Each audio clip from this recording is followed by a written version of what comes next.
We have a dream, and we believe one day they'll be free. Children of Gaza, the Ummah is with you, the world is with you. السلام عليكم ورحمة الله.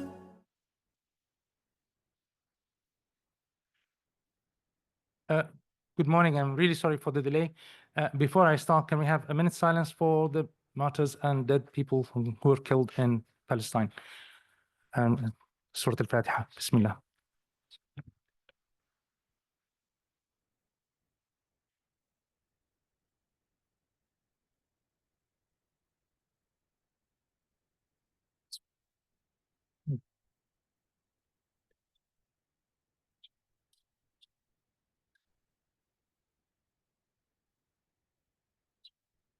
Thank you very much, everybody. Thanks.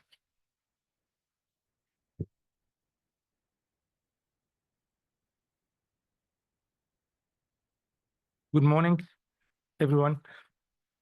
Thank you for joining us today in person and online. It is our pleasure to have you all here discussing such a vital issue and looking for ways to help our family, friends, and brothers and sisters in Gaza.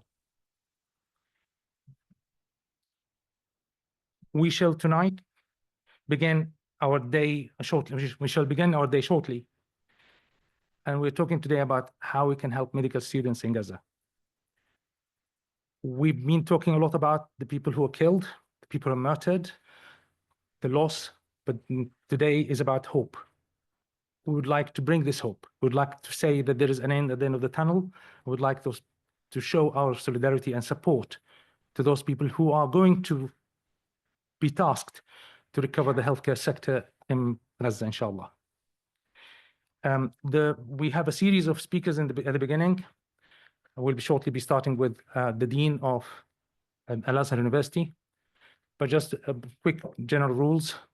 Tourists, as you know where they are, it's downstairs. There are prayer rooms downstairs. The first break, a tea break, will be at about 3 o'clock. The initial sessions will be presentations for half an hour. We're running a bit 15 minutes late. Apologies for that. Then we'll start our first panel discussion session led by Roop Kermani and a team of specialists and educationalists who will be coming at the stage. The session will be about an hour to 70 minutes, and then will be about 20 to 30 minutes of question time. We'll go for the break, 45 minutes, and networking time. And then after that, we'll reconvene again for another session by about 3:45 or 4 o'clock probably, which will be led by Miriam Francois and another team. If you have any questions, please put them down. The chat room is open to put questions, but we will not put these questions forward until the initial conversation takes place. Can I start by calling Dr. Mohammed Riyad Zugbur? He's the Dean for Al-Azhar University, and unfortunately he was unable to join us in person today due to visa issues, but he is on Zoom with us. So would you mind starting the presentation, Richard?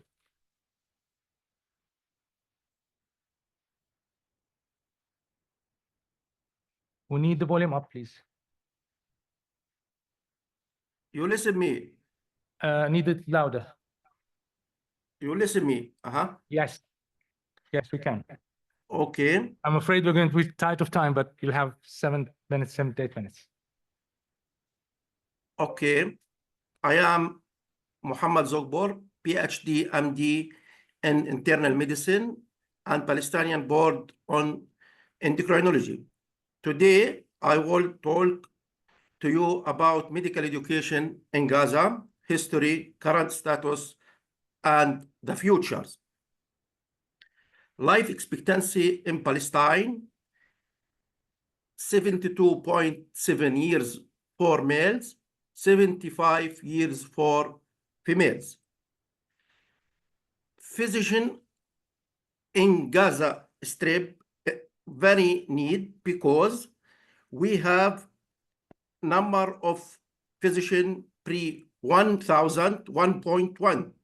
The ratio should be increased to at least 2.5 as recommended the WHO.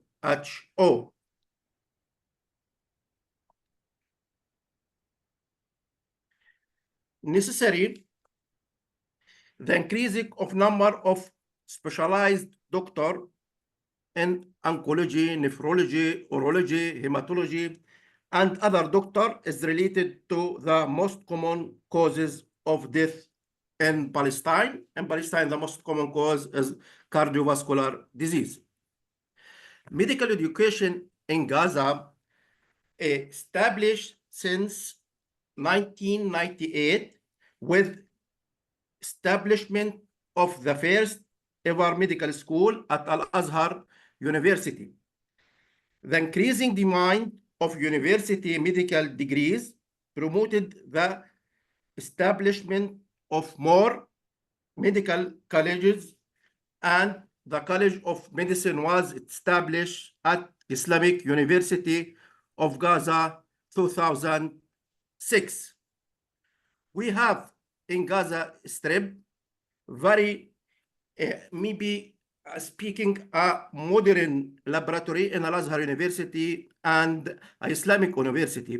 We have example histology, physiology, microbiology, anatomy, and other laboratory. And we, with Islamic University, have also simulation lab for clinical training of medical students on surgical and other skills. This is picture from Al-Azhar University pre-7 October. This is anatomy, this pathology, this histology, and surgical skills. This is also a picture from histology lab and a hall of lectures and Dolly lab. And this is with Professor Mads Gilbert. Every year we're doing first aid with team Save of the Life and training more than 2,000 to 3,000 students in Gaza Strip. This is our laboratory after 7 of October. This is histology, this is anatomy, this is simulation lab after attack on university. Our university and Al-Islamic University may be complete destruction. Two campus on a new campus and center campus also. A number of medical students at Al-Azhar University before 7 October may enrolled more than 1,800 students. Basic science, more 1,200 students, and in the basic years and the clinical years, more than 500 students. And Islamic University, also we have more than 1,100 students. Of the total in basic year, we seen maybe 676 students on the basic years, and the clinical more than 433 students. We see on the basic science we have more students than the clinical years on both universities. This is picture from Islamic University. This is a campus University of Medical College on Islamic University. This picture from Dean Islamic University during training on the war. This is on Al-Khidma Al-Amma, on Asdiqa Al-Marid, and other hospital functioning on Gaza Strip now. Our students, more than 8% of students are inside Gaza, 20 outside Gaza, 55% is displaced, 8% lost their house, behind 60% loss in economic sources. More than 170 students reported the loss of the first degree family members. We also don't yet have final statistics for this. Maybe we have more than and more difficult this situation.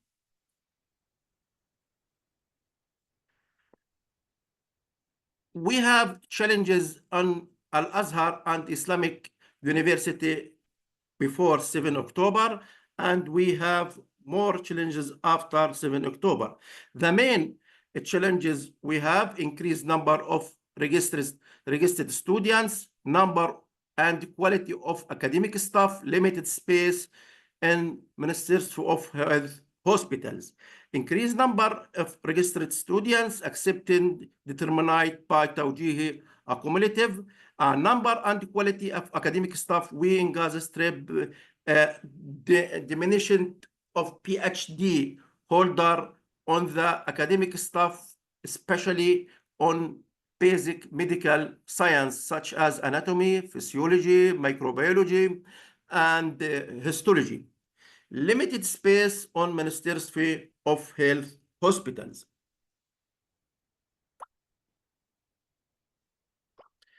The challenges after 7 October, destruction of the college and training place, destructing the factors that I study and risks. We have destruction of the college, including basic and clinical science, lecture halls, destroying most the students' training place in governmental and non-governmental hospitals. We have destruction of routes and means of transportation with affect students' access to place of training study, a lack of textbook, computer, and access of internet, difficulty in paying tuition fees, which affecting to continue work both university. And the most important for our student, it's risk.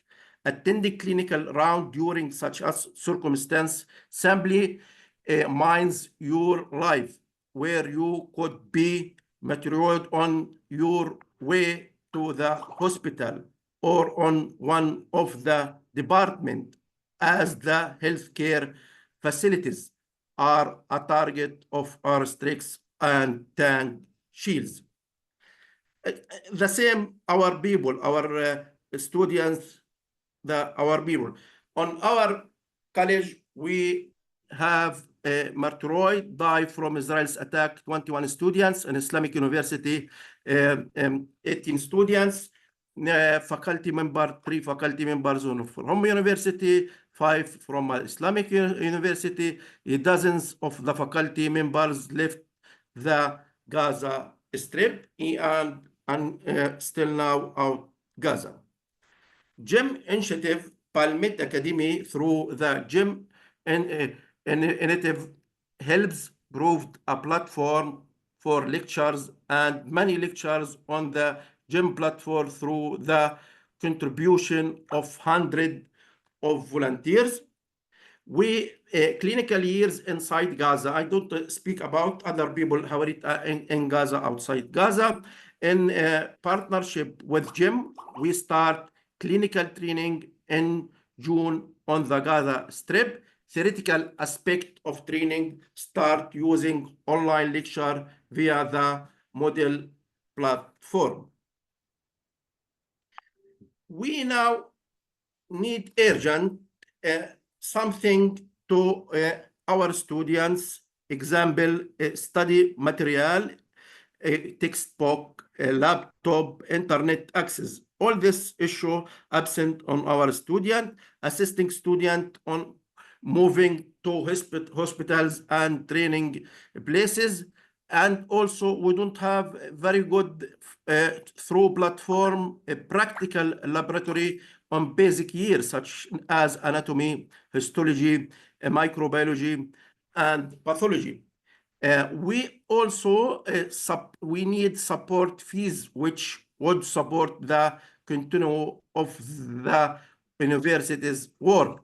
Financial support for teacher, trainers, and lecturers also.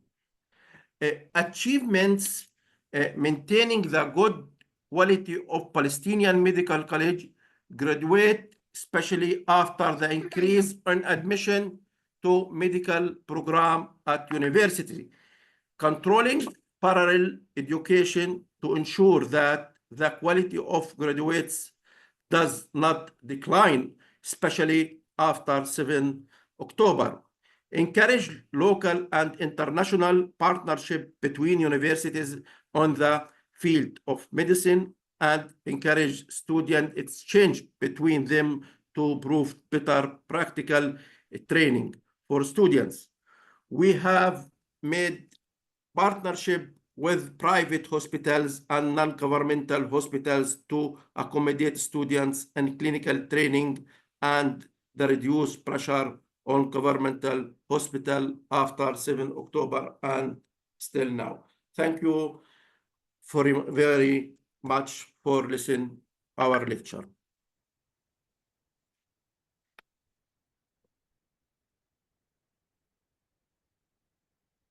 Hello? Yes, Dr. Zubor, thank you very much indeed for presentation. We will hopefully be able to join the panel afterwards when we start the panel discussion. So if you want to stay online, you can, but I would like, if you don't mind, taking off this the sharing at the moment. And yes, I will sort it from here. Thanks. So the next speaker, we have a series of 3 students to speak today. They're all one in person, Tariq Abdul Jawad, and then 2 via Zoom. The 2 via Zoom is from Gaza. If for whatever reason they were unable to join in via Zoom, so we extend our apology in advance. We don't know what's the situation there at the moment.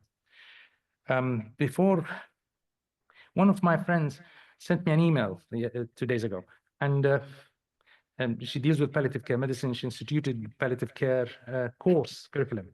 And I was taken by a line she mentioned that the Palestinian students said, and when they learned the course, humanity until infinity. There's nothing more that can describe the situations of Palestinians than that. So I'll give you Tariq Abdul Jawad. He's a medical student.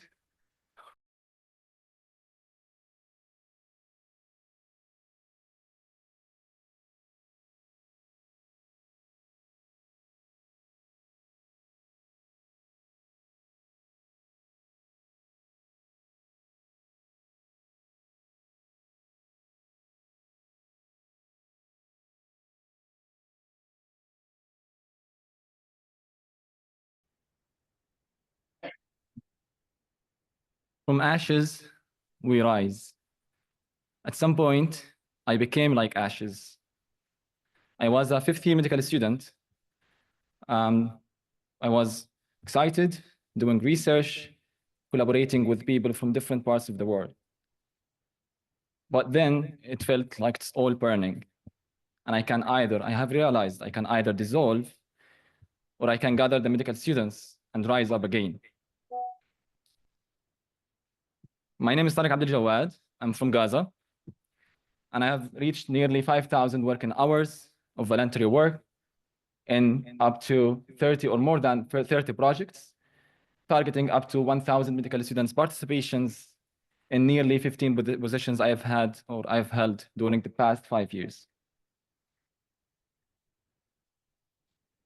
So I'm supposed to be currently in my final year at Al-Azhar University in Gaza right now. However, as you know, my education has been interrupted and stopped immensely. I'm supposed also to describe the situation of the education of medical education under war, but this is a short speech. But as a medical student who has over 800 working hours of trauma and ER experience, I can briefly tell you that I spent enough time to realize and to witness and tell you here that the education health sector, the health sector in Gaza, especially the medical education, is immensely impacted by the war.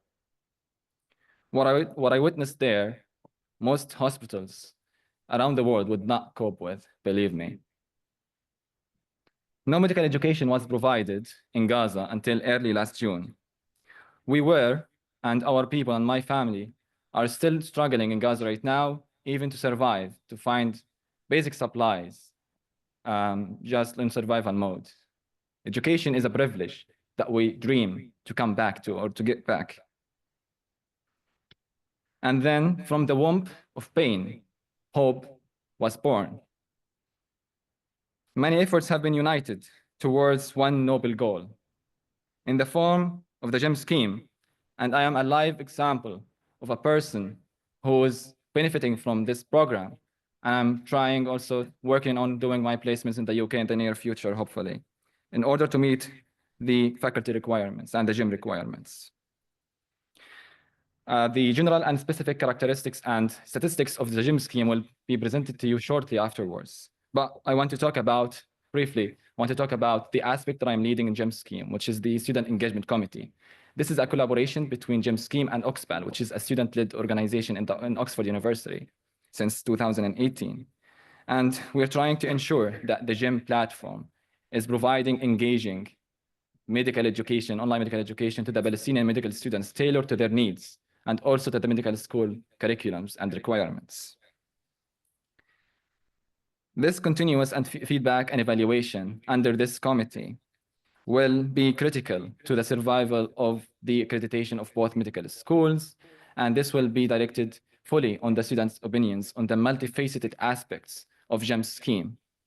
This committee involves 24 representatives from both medical schools, and we are gonna work on a thematic analysis approach, the BDSA, the plan, do, study, and act, in order to fully make this student engagement and feedback and evaluation into action. Thank you for coming and for your support to Gaza medical education. Thank you.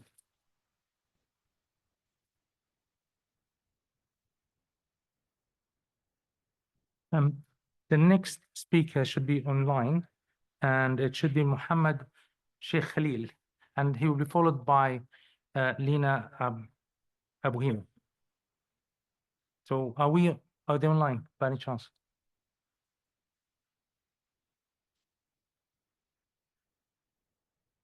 Muhammad Sheikh Khalil, are you online? Yep, I'm here. Can you bring the volume up, please, Muhammad? Good afternoon. Oh, yes, of course.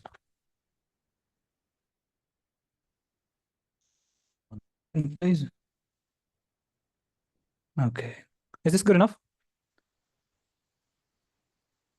It's the medical student, not Dr. Anwar Khalil, Muhammad Sheikh Khalil.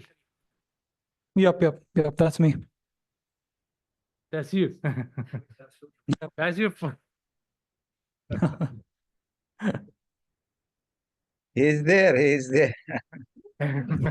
He's there, Muhammad, but I don't know why he's not speaking. He's here.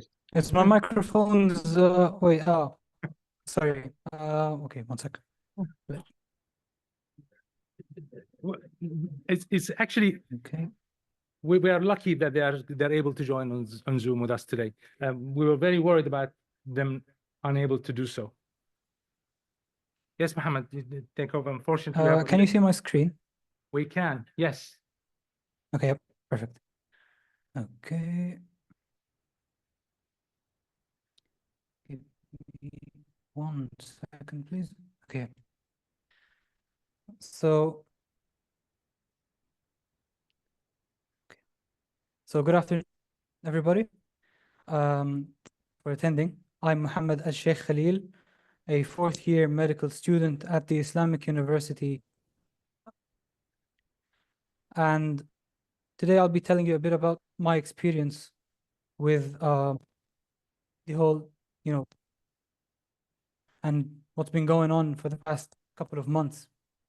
Let me start by thanking everybody at the Faculty of Medicine here at the Islamic University, at Al-Azhar University, each single member, and let me thank PalMed.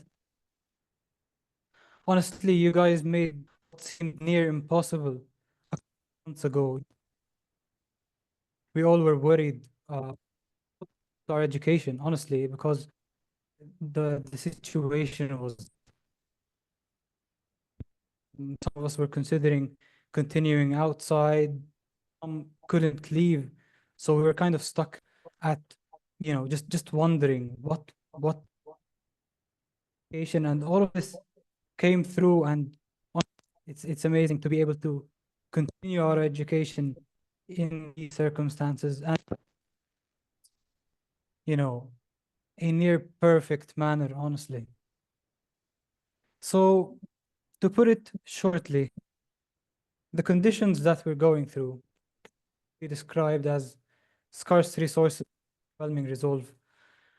To be honest, I consider myself one of the fortunate few who can study throughout of some of my colleagues, some of my classmates, especially those who are here, the surrounding districts. Safely say that most of them can 5 hours of education because, you know, almost no one has access to internet or electricity.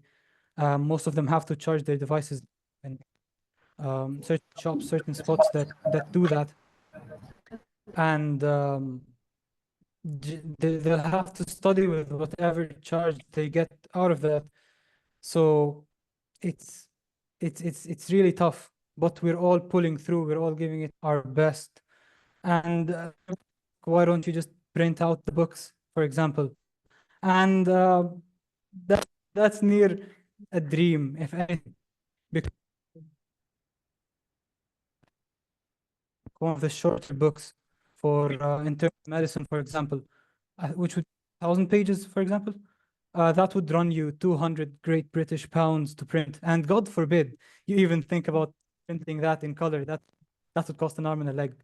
So yeah, those are the conditions. But to be honest, in such conditions where most give it and just put their education to a halt or just get immensely affected by it, I see an unreal will all of my colleagues and myself and every member of the faculty in getting things. And right now we're back on track to graduating on time, which again none of us could have imagined if you asked us.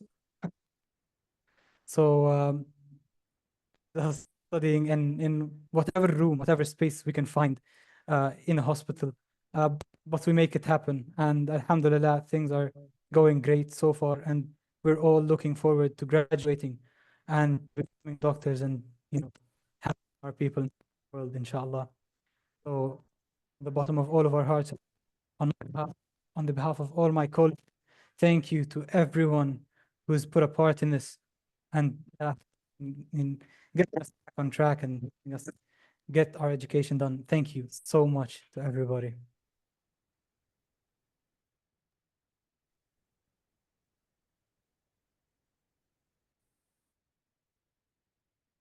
I'm not sure if the next speaker is online. It's Lina Abu Hina. She's also a medical student. Good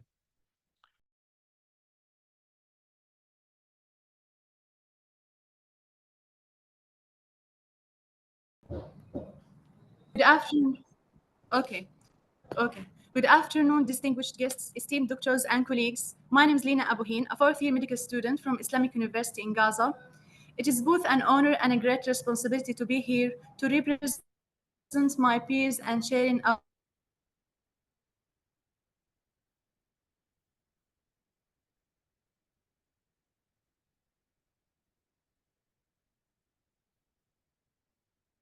I think hospital is become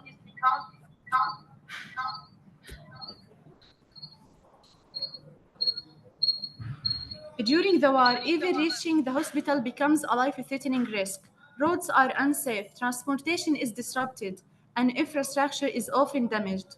Online education is also challenging in Gaza due to frequent power outages and unstable internet. Many of us do not have the internet, and we have to go to far places to follow lectures and download them. And many may not able to find such places. Also, we do not have a source of electricity where we live. So we send our devices to charging points and we wait half a day until we can get our devices back to start studying. And there are many students lack personal devices, relying on shared computers or mobile phones. There is also a difficult psychological aspect. Imagine trying to focus on neurology while worrying about your family's safety. For example, while we are training in the hospital, as I personally was. Despite these challenges, the resilience of Gaza students is remarkable. As for the study aspect, in truth, we did not adapt to the circumstances, but we were forced to try hard to strive under the constant pressure to complete our journey. During crisis, many of us volunteer in hospitals and clinics. This not only hones our practical skills, but also strengthens our commitment to serving others. In the midst of these difficulties, the Palestinian Association of Hope and established the GEM project. GEM has alleviated some of the pressure on local institutions by supplementing their resource and has established an electronic platform that offers high-quality video content covering medical topics and live sessions with expert doctors providing opportunities for direct interactions. GEM's sponsorship of clinical training in hospital is vital to our education. This combination of theoretical and clinical education ensures we are better prepared to meet the demands of the medical field.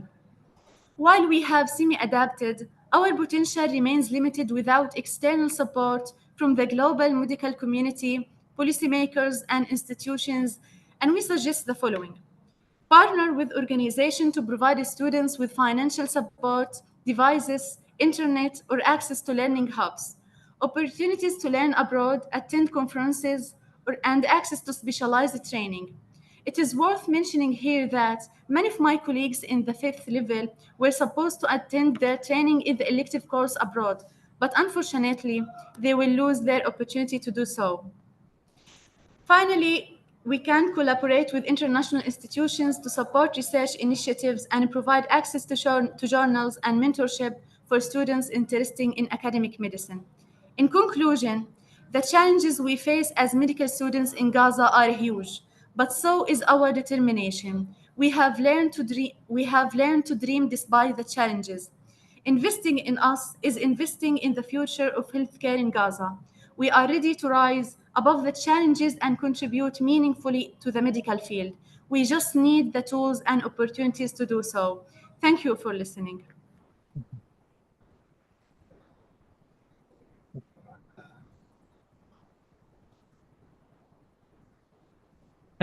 Thank you, Lina. Thanks a lot. I'm really sorry we're running a bit behind. Can I call Dr. Riyad Masharqa? Dr. Masharqa is a consultant plastic and burn surgeon in the UK, and he's the chair of Consultative Council of Palmed Europe. And he had a lot to say about how we envisage this scheme and the initiative of Gaza Educate Medics.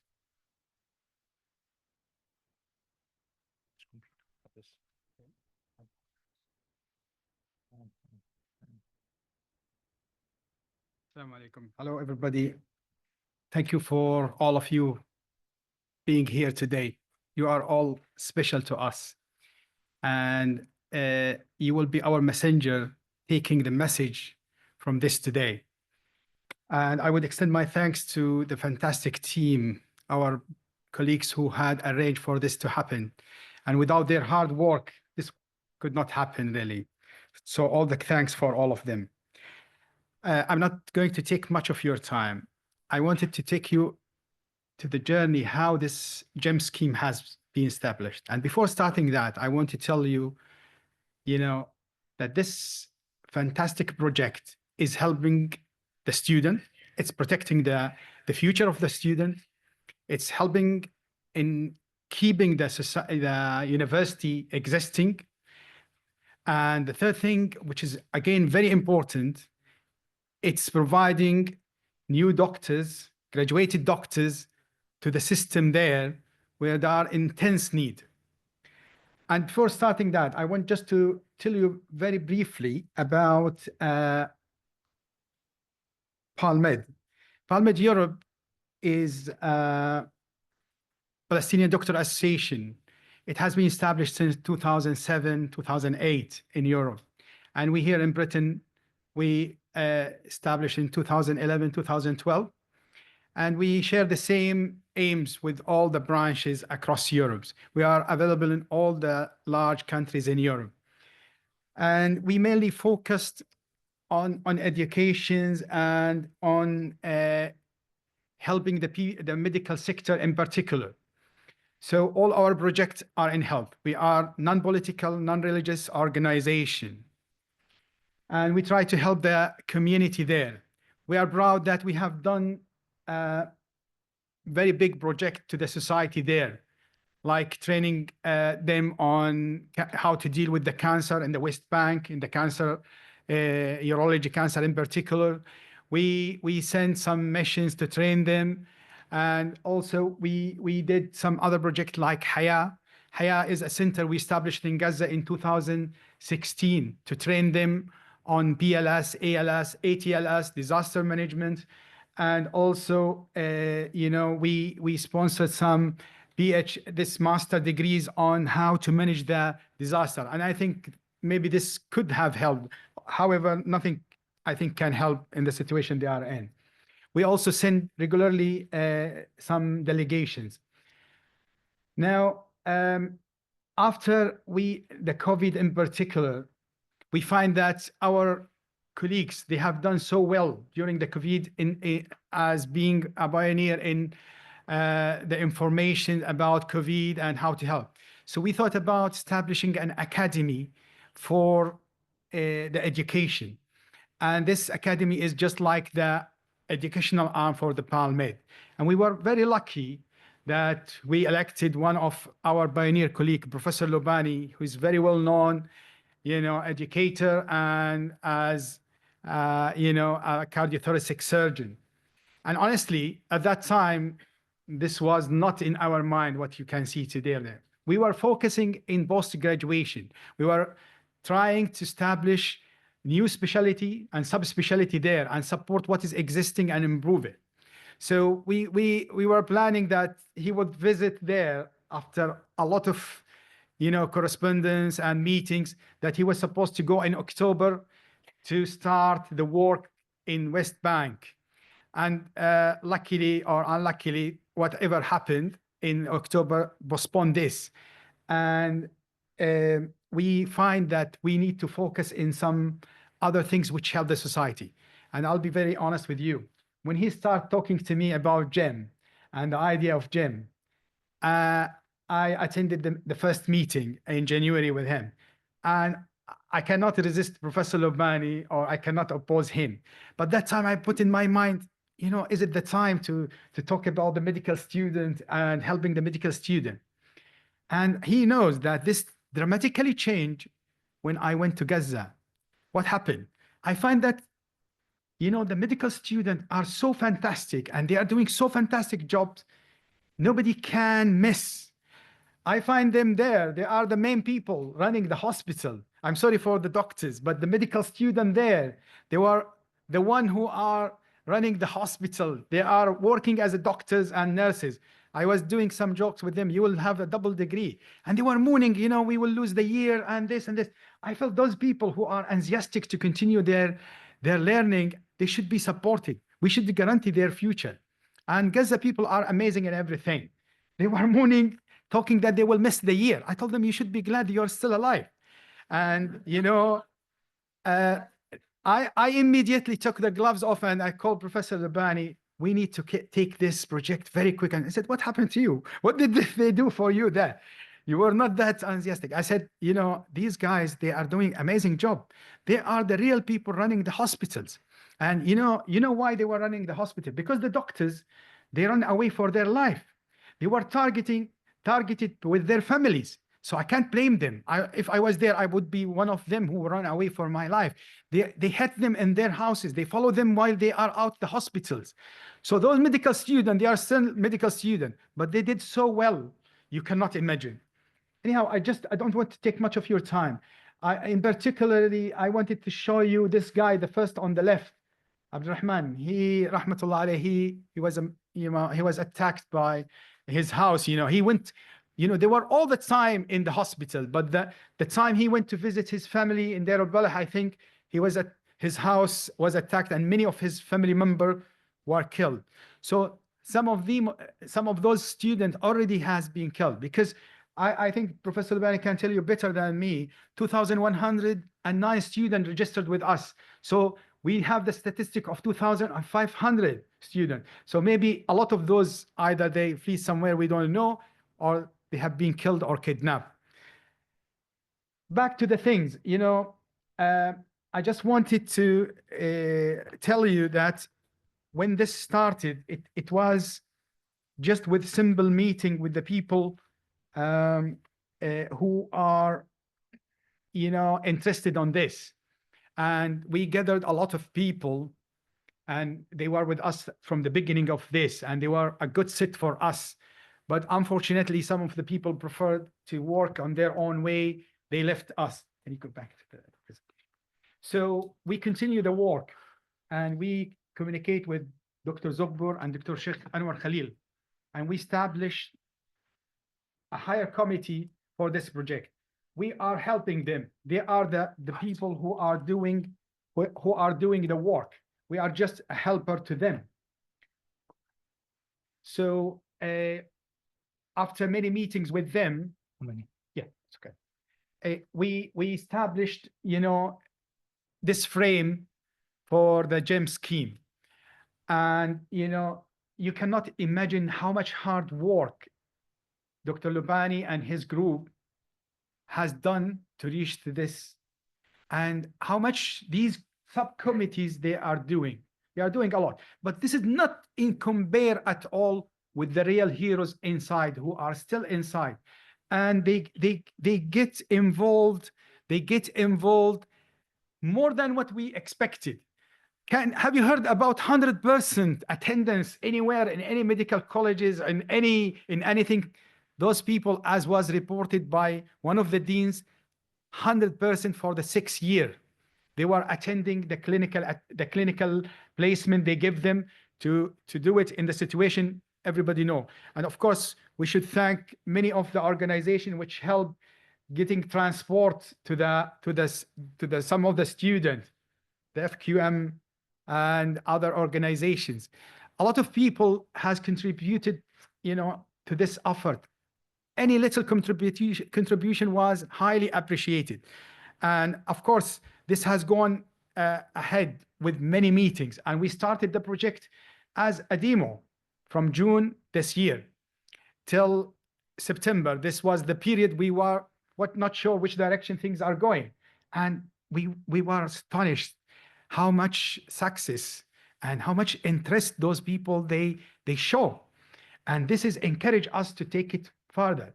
And luckily, we have been in contact with many international organization and everybody who come across this, they are willing to support and help. However, still it's promises, and for that reason you are here, and we want your help to spread the message. We are sure that they will give their promises, but we need your help.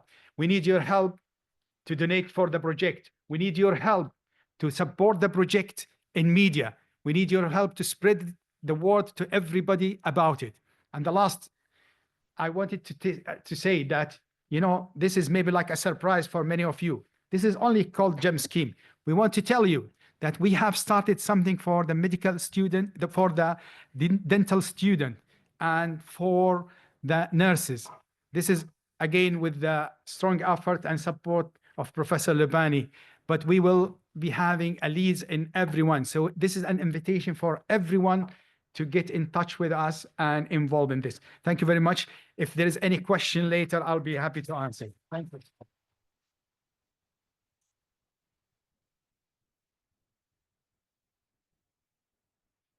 The next speaker is Professor Mahmoud Lubani. He's the CEO of Gaza Educate Medics Initiative. Thank you very much. Good afternoon, everybody. It's good to see so many people here. It's my pleasure to be able to talk to you about the scheme. We all know what happened to education in Gaza.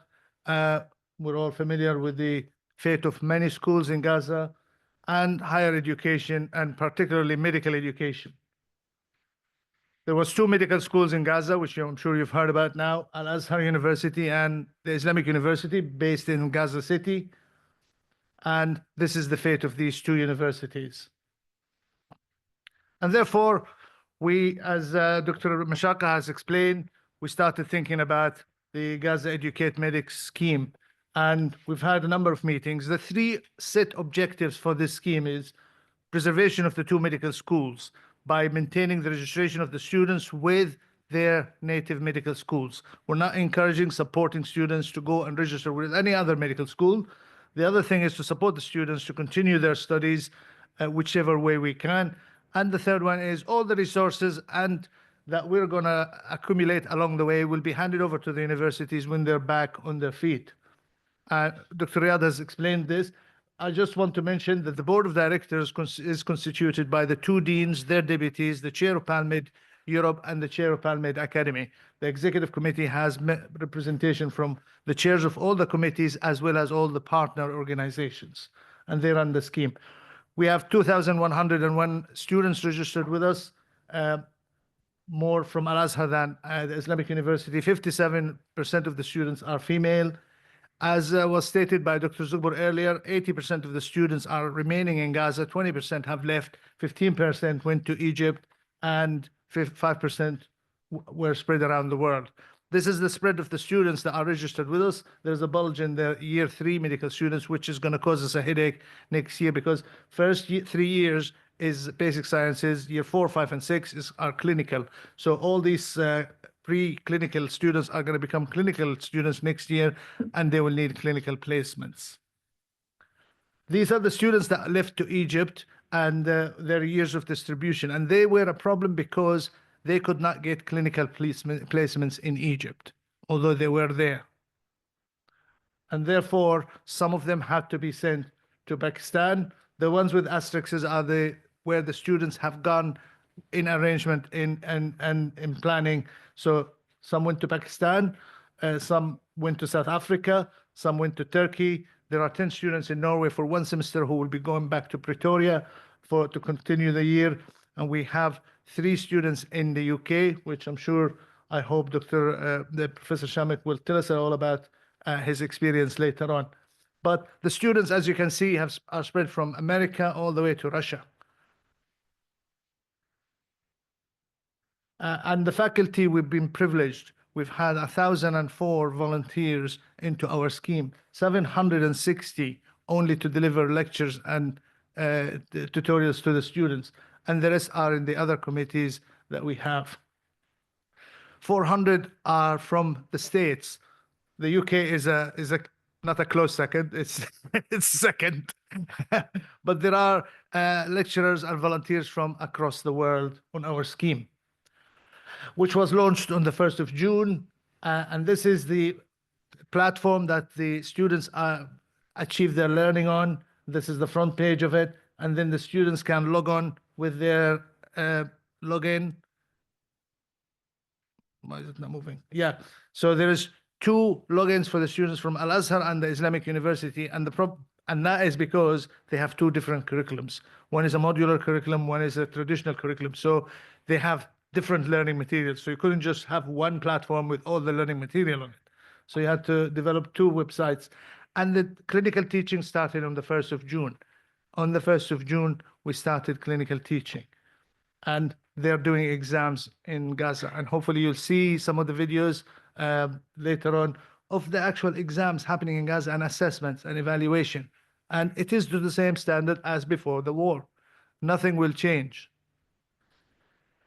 This is just to show the access to the platform that we have, and you can see as the platform develops.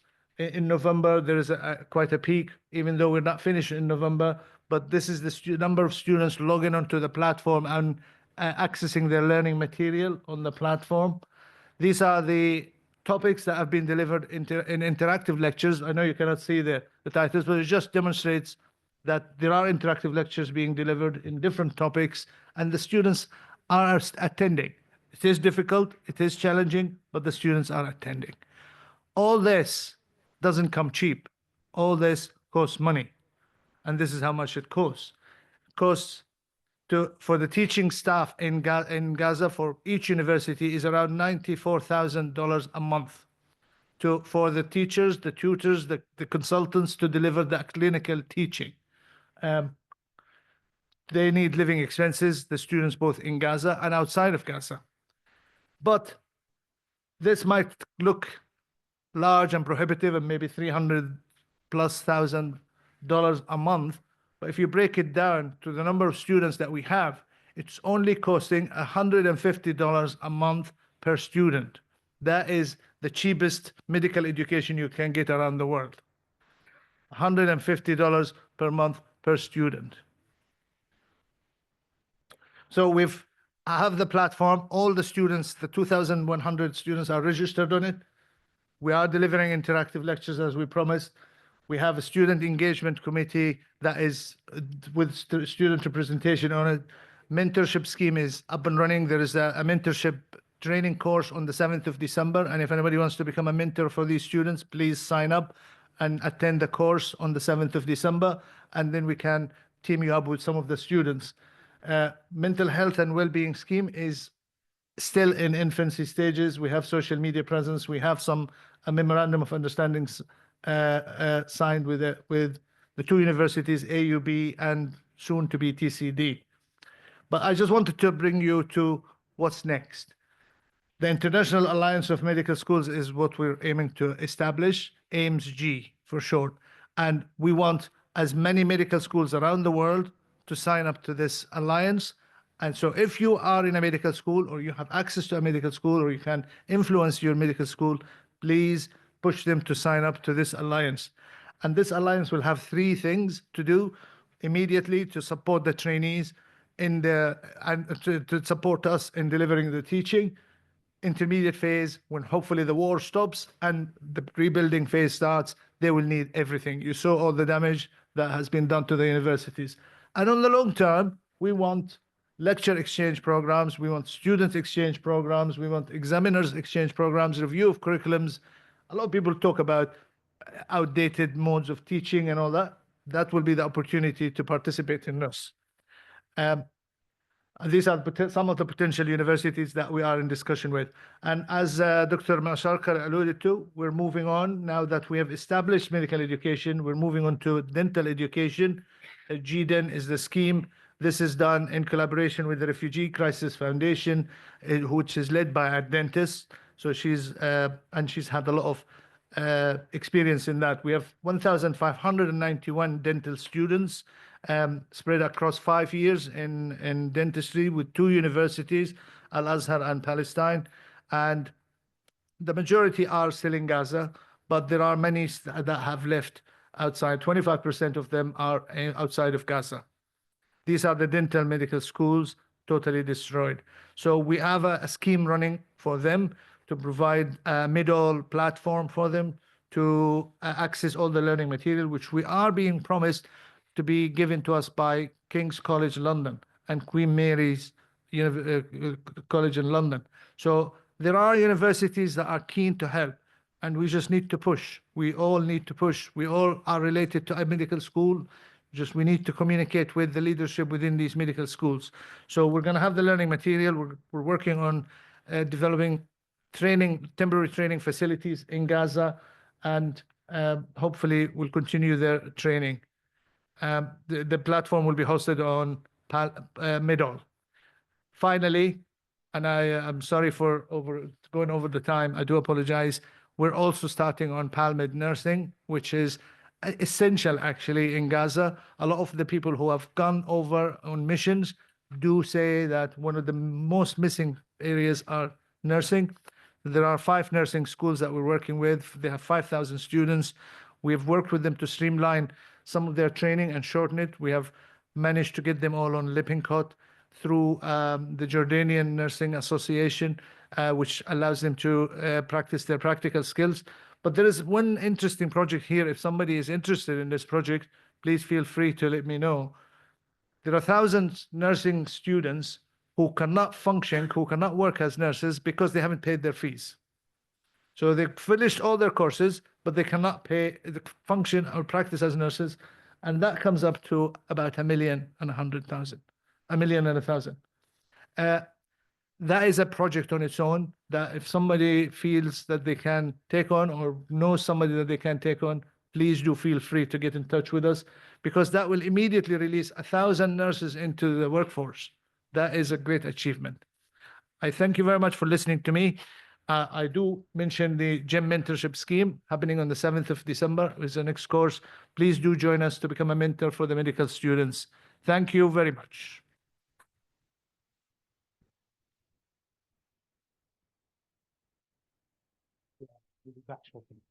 I am going to cut the break time for you, Professor, for this.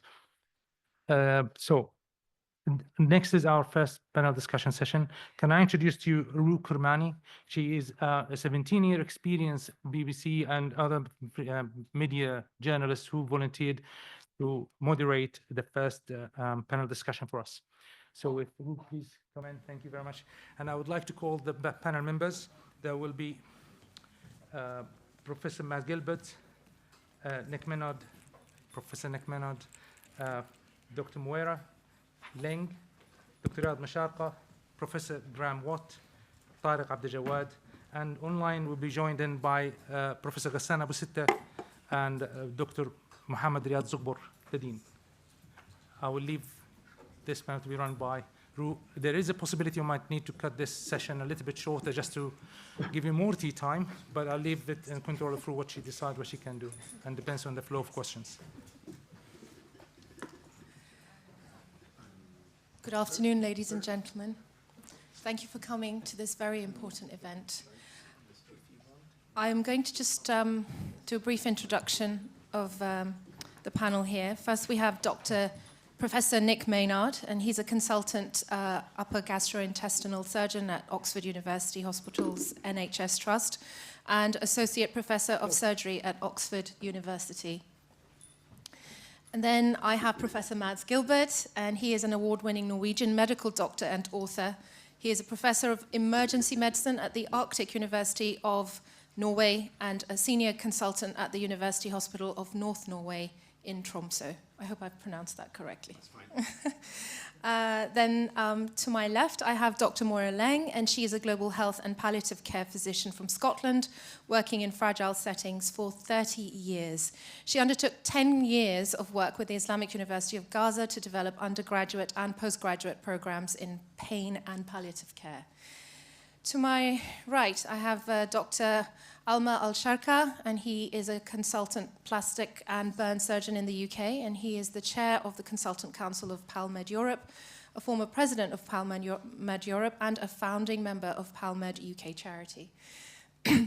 And obviously, you've heard from Tariq.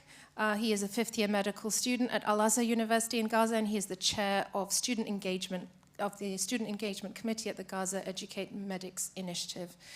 And I also have Professor Graham Watt, and he is a professor emeritus, University of Glasgow, a MAP trustee, convener of the Scottish Palestinian Partnership, and a chair of the steering committee of the Lancet Palestinian Health Alliance.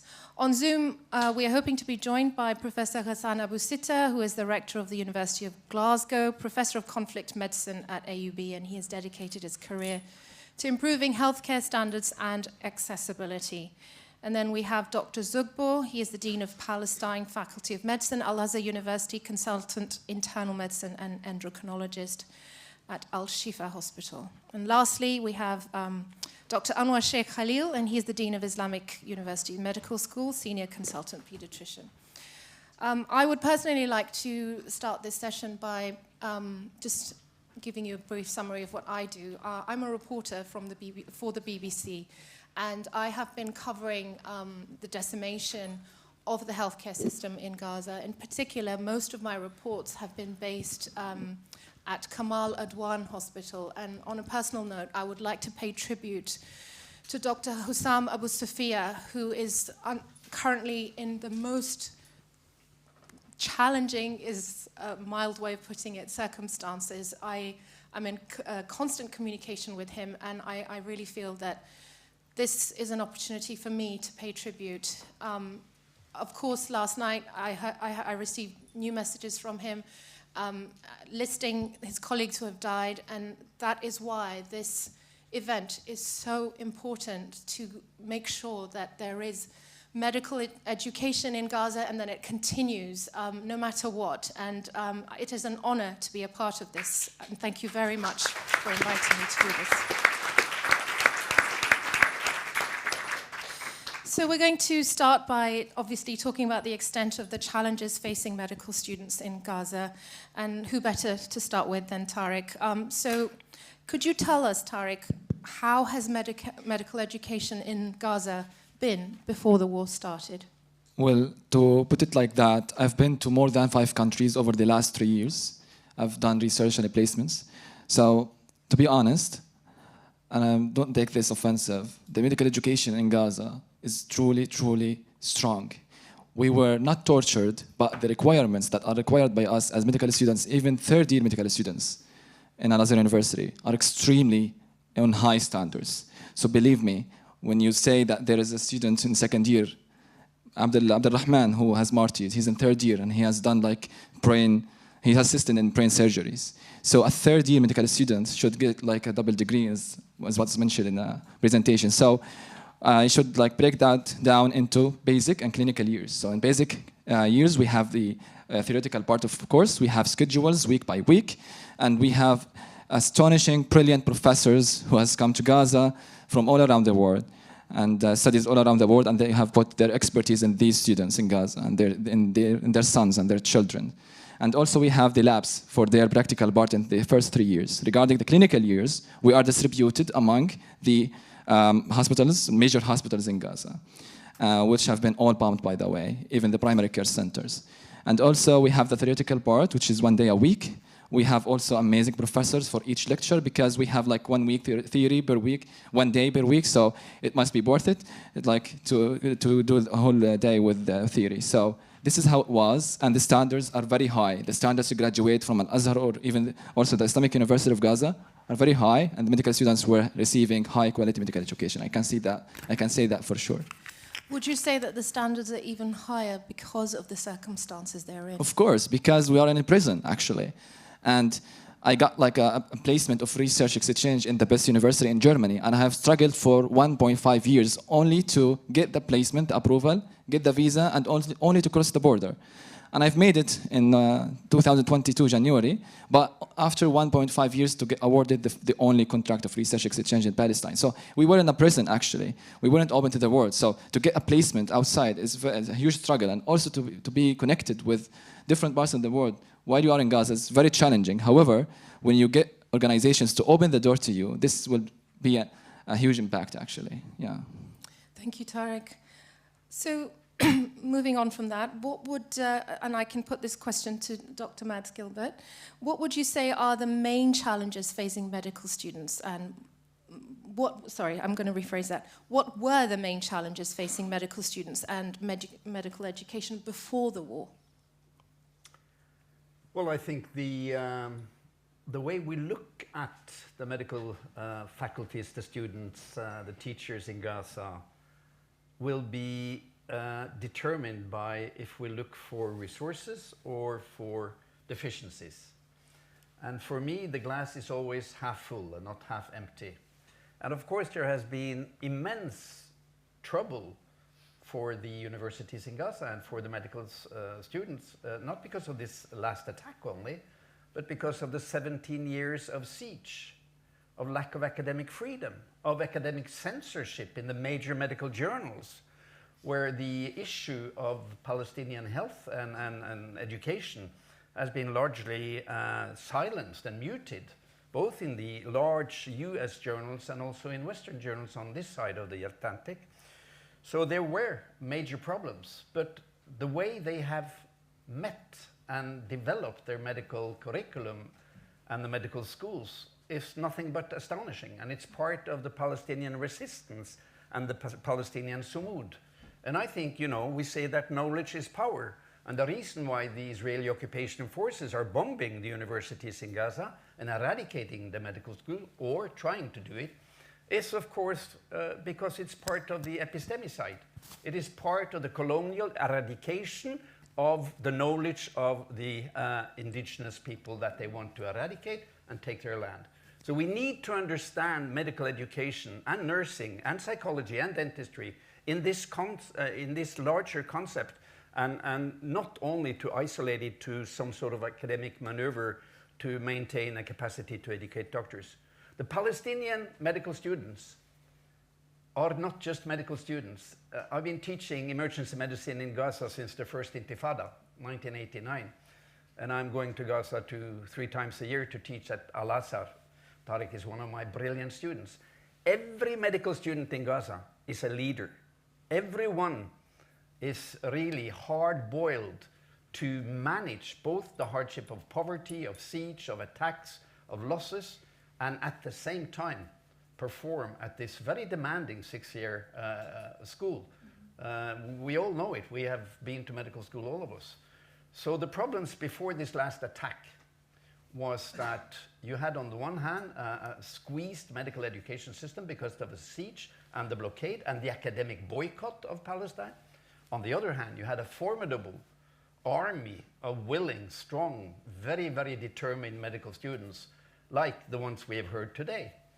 And if you give them the opportunity and the possibility to have the same conditions as our medical students in Norway and UK, they will be a great asset to the world, not only to Gaza and the Palestinian people, because these people are so strong. And they show us every day, I'll come back with a few slides later if you allow me, they show us every day what the academic resistance is. It is not to give up on your training. The Palestinian people has always been the most educated people in the Middle East. They have, to my knowledge, the highest ratio of master degrees and PhDs per capita in any people in the world. They're so thirsty for knowledge, and yet under this massive colonial oppression, they managed to maintain their medical education. It's nothing but extremely impressive, and of course, I think Tariq and all the other students see themselves as part of the resistance and the struggle for a free Palestine. So we need to support them in order to have a free Palestine. Thank you.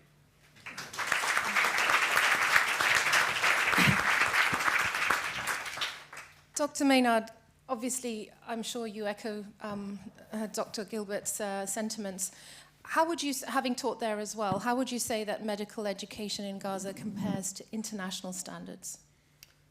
I think I mean, I'd echo everything that Mads has said. I've been teaching out there for nearly 20 years in the West Bank and in Gaza, and the challenges, as Mads has said, and we all know, have been huge over the years, and it's almost despite the challenges, and as a result, I think, of some utterly inspirational educationalists and teachers that we've all met and worked with in Gaza, that despite all those challenges, they have produced some wonderfully talented medical students and wonderfully talented doctors. And it is quite remarkable, actually, when one sees the resilience of these people and see how they've managed to achieve despite all these challenges. And even in the most recent conflict, in the last year when I've been out there, I've seen medical students. We've heard from Tariq.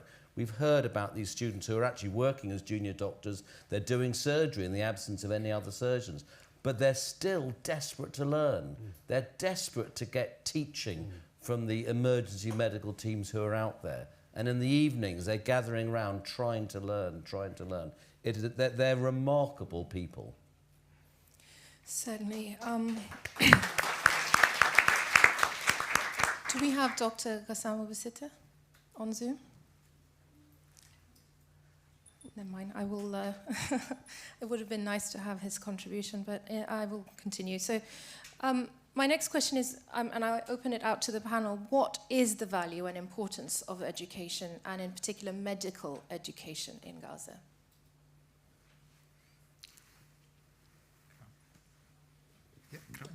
Go ahead, Karim. I think it's an expression of what Mads says. It's an expression of endurance, resilience, persistence, and hope for the future. And I'm just talking about the importance of education. I imagine that the success of medical students is partly a consequence of the UNRWA school education system, which produces applicants for medical school, and that's a very serious threat to the future. Are there going to be students coming up for it's very impressive that the medical schools are continuing to take new entrants, but that will be dependent on them completing their school education. The point I would make is there's there are very important stories here to communicate. There's the student story that we've heard, there's the teacher's story, and there's the dean's story. And they're all, quite apart from their contribution to medical education, they're all statements of resilience. And I think stories, you know, there's a war going on in the West as well as in Gaza between two narratives, the dominant Israeli narrative and the dominated Palestinian narrative. And that has to be countered as best we can. And here we have three very important bits of ammunition, the stories of deans, teachers and students. And we need to get it out there because it's a human story and a very accessible story. There are different targets. There's medical students in the West, there's teachers in the West, there's universities in the West, there's the public in the West. You know, there's a great quote from Henry Longfellow, "My enemy is the person whose story I have not heard." So the story needs to be heard, and we're in a position to tell it. Thank you. And Moira, how did the international medical community support medical education in Gaza from a palliative care perspective? Thank you. I mean, I definitely answer that question, but also add in that the dehumanizing agenda that we are seeing every day is so extreme. I think one of the other things that medical education and the partnerships are doing is not rehumanizing, because, you know, Gazans don't need to be rehumanized, but is helping other people recognize that and challenging that very, very horrible narrative of dehumanization. The quote that Whereas Hassam quoted earlier was a medical student in Gaza at the end of a training on holistic care saying to me, "I think this represents humanity until infinity." So it not only is all of those things we've already heard, it's a very values-orientated course. And that's something, those of you training elsewhere, we sometimes work quite hard to reinsert values. Fadel Naim, previous Dean of IUG, said to me many years ago, "I want healers, not just doctors." And that's why he opened the door to holistic care communication skills training in the space of 1 hour after discussing it. It took me about 10 years, I think, in other universities. International partnerships, I think, are crucial, but really the international partnerships are genuine partnerships. So in many ways, our Gazan colleagues can teach us how to run medical schools, how to operate in conflict zones, how to ensure that the values orientation of service, I think we heard on those calls, didn't we, Lena and others saying we're ready to serve, that strong agenda of service. So I think any of us who've had the privilege of teaching, and I know there's many in this audience, have learnt more than we've contributed. That's the first thing I would say.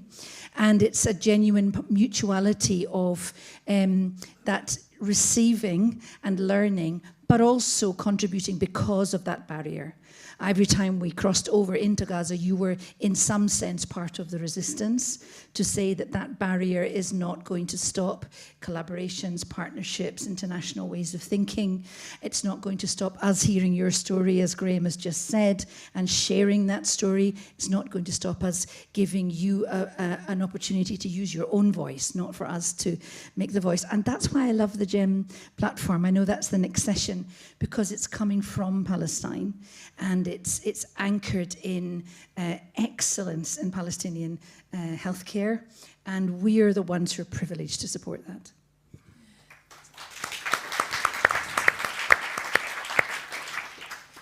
It feels like Palestinian students and doctors take the medical oath more seriously than most, in the sense that it's almost existential for them. Mm-hmm. Absolutely. So, Dr. Riyad, what roles do medical students play in the delivery of healthcare during the war? Well, I have witnessed this myself in early March this year. And when I reached there, I thought that I'll find a lot of doctors in the hospitals. But I find the department established by Dr. Ahmed Mkhallalati. He used to be the head of plastic surgery unit in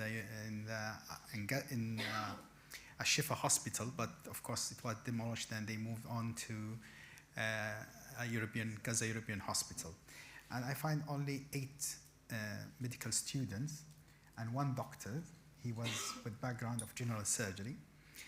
There was, I think, another doctor who is from the Islamic University, and he's taking care of the student. But they were running a department which I think, you know, if we need to equip that department, we need at least, without exaggeration, like 40 consultants or 50 consultants. It's around the hours, the cases around the hours, and most of the cases, they need the input of plastic surgery. And who go and assess these cases, who do the first aid, and that are the medical students.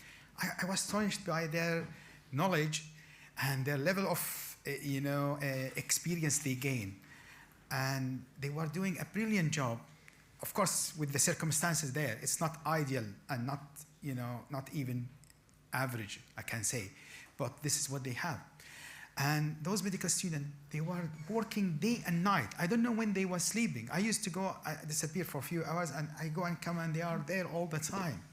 And they have a list. We don't know the number of the patient in the hospital. And really, the management of that department was remarkable, because I know about other specialty, they cannot find their patients. A huge number. But those guys in that department, and I think many of them can hear me, they were having less. And of course, we struggle to reach to the patient after we do the operation.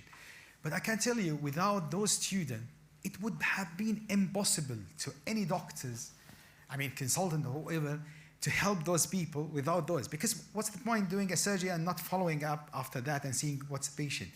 You know, you did some management for the burn patient, and this was, as I keep repeating, around the hours, every hours, you will find 5, 6 people, 10 people, 15 people are coming. Some of them, they lost their life while reaching to the hospital. Some of them, they were maybe fortunate to reach, and not really very fortunate, but with the little thing available on the hospital. And those students, they were the key of this. That's why, I didn't exaggerate when I said without them. I thought that this is in plastic surgery. This is what Dr. Ahmed has established. But, that student, she's a doctor, she's not a student. All of them, they are doctors. Honestly, with a level, I think, Dr. Minard and Dr. Mas, they will share this. Their knowledge, their expertise is like, more than a junior doctors where we see everywhere else.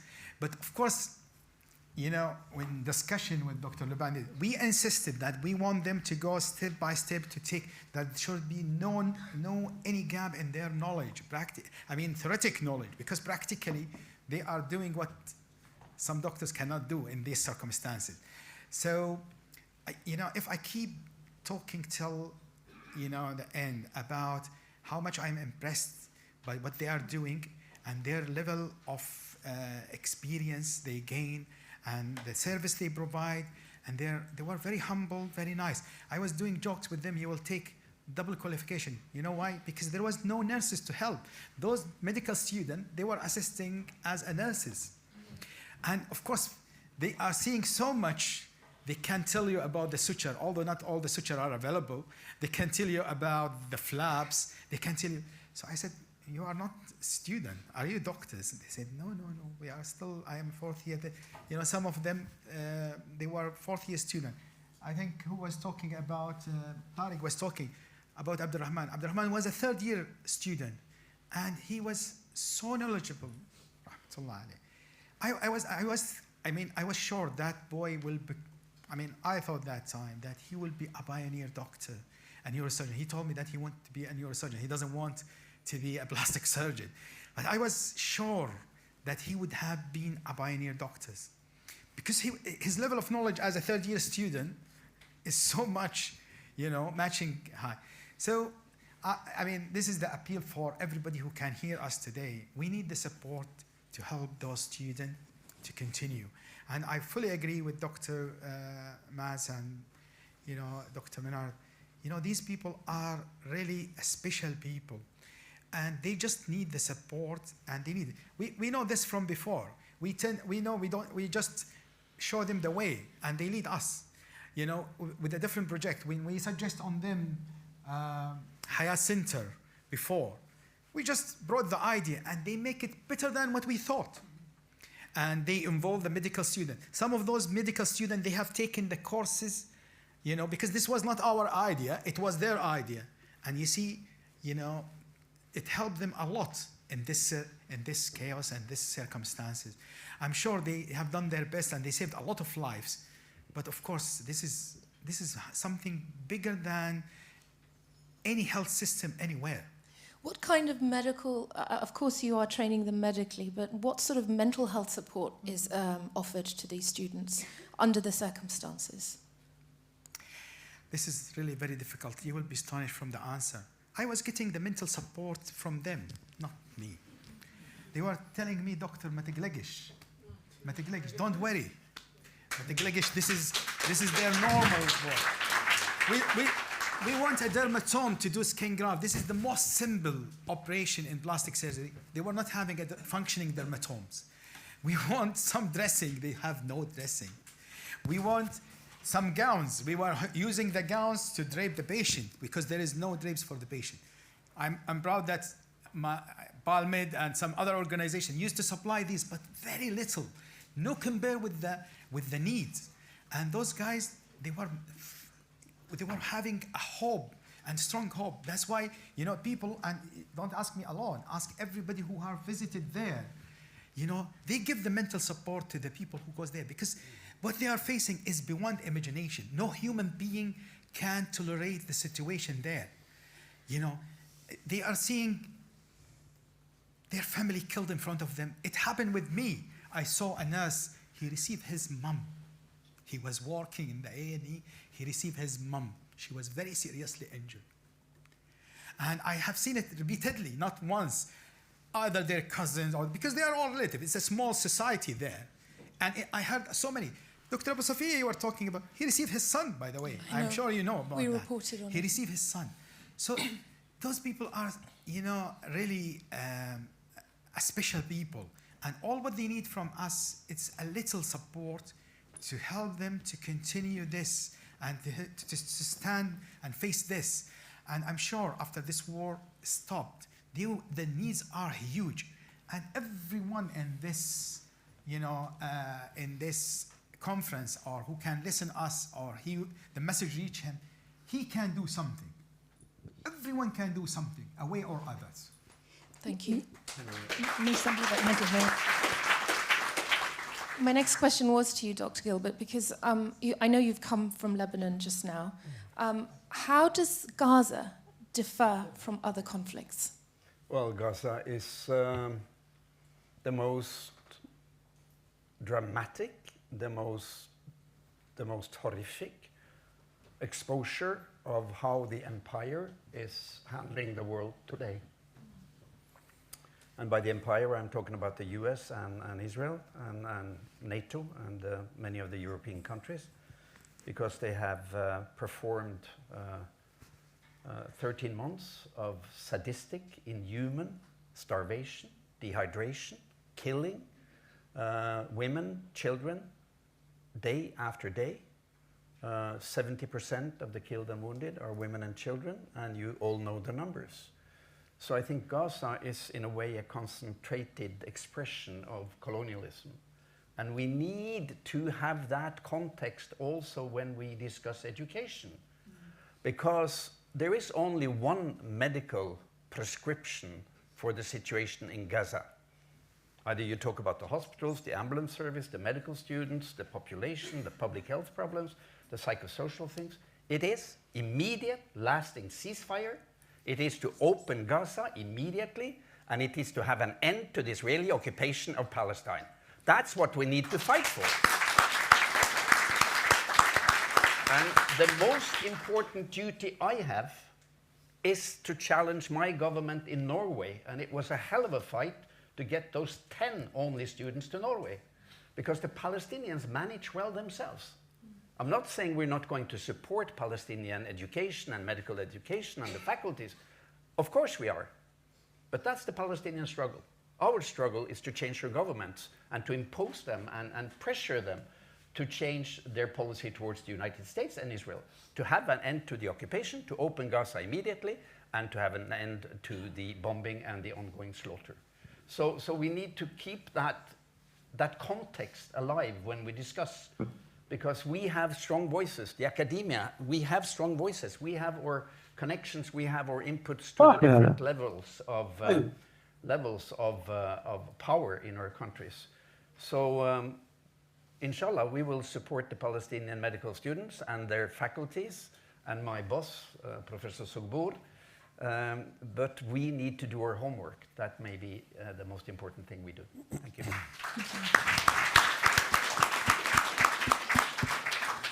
Graham, sorry. Yeah, I just want to answer the question of Dr. Riyad's about do they sleep, the students? Well, actually, I was working in the emergency department of Al-Aqsa Hospital. I worked there for 3 months. So the students were on the green, yellow, and red area. So every 48-hour shift, you have a single team of ER doctors and nurse and doctors only. So we had 22 for my shift. 22, I was one of them, for only a room which is like smaller than half of this stage, and we only have one bed which is half broken, and also 3 metal connected chairs. So you only had 1 metal chair to sleep on and 1 bed for the senior, of course. So, the only chance you have to sleep is on the metal chair, which was not actually an option because many seniors above me are only gonna get this chair. So I was spending 3 days and half a day to sleep on the place that we evacuated to. So 3 days, half a day, 3 days, half a day, something like and like that. I've reached 800 working hours. So this is the situation. They do not sleep actually, and also regarding they are key in healthcare sector right now. They are actually what I witnessed there is that the medical students are in the front line right now as we talked, and investing in them is investing in the healthcare sector in general and also investing in their lives. And also regarding your question about the education should be a right, not a privilege. So an education should be the lifeline. And also education should be and is the lifeline of medical students right now in Gaza, because when we educate, when we perform or assist in surgeries without like getting the degree, however we mentally maybe we got the degree or something like that, but we need the degree, we need education to perform and save lives correctly. So yeah, this is what I wanted to add. Thank you.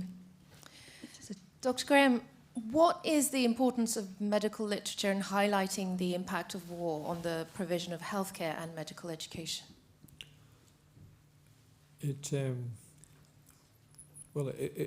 has the potential to record what's happening, and in the absence of Western media coverage or appropriate coverage of what's happening, then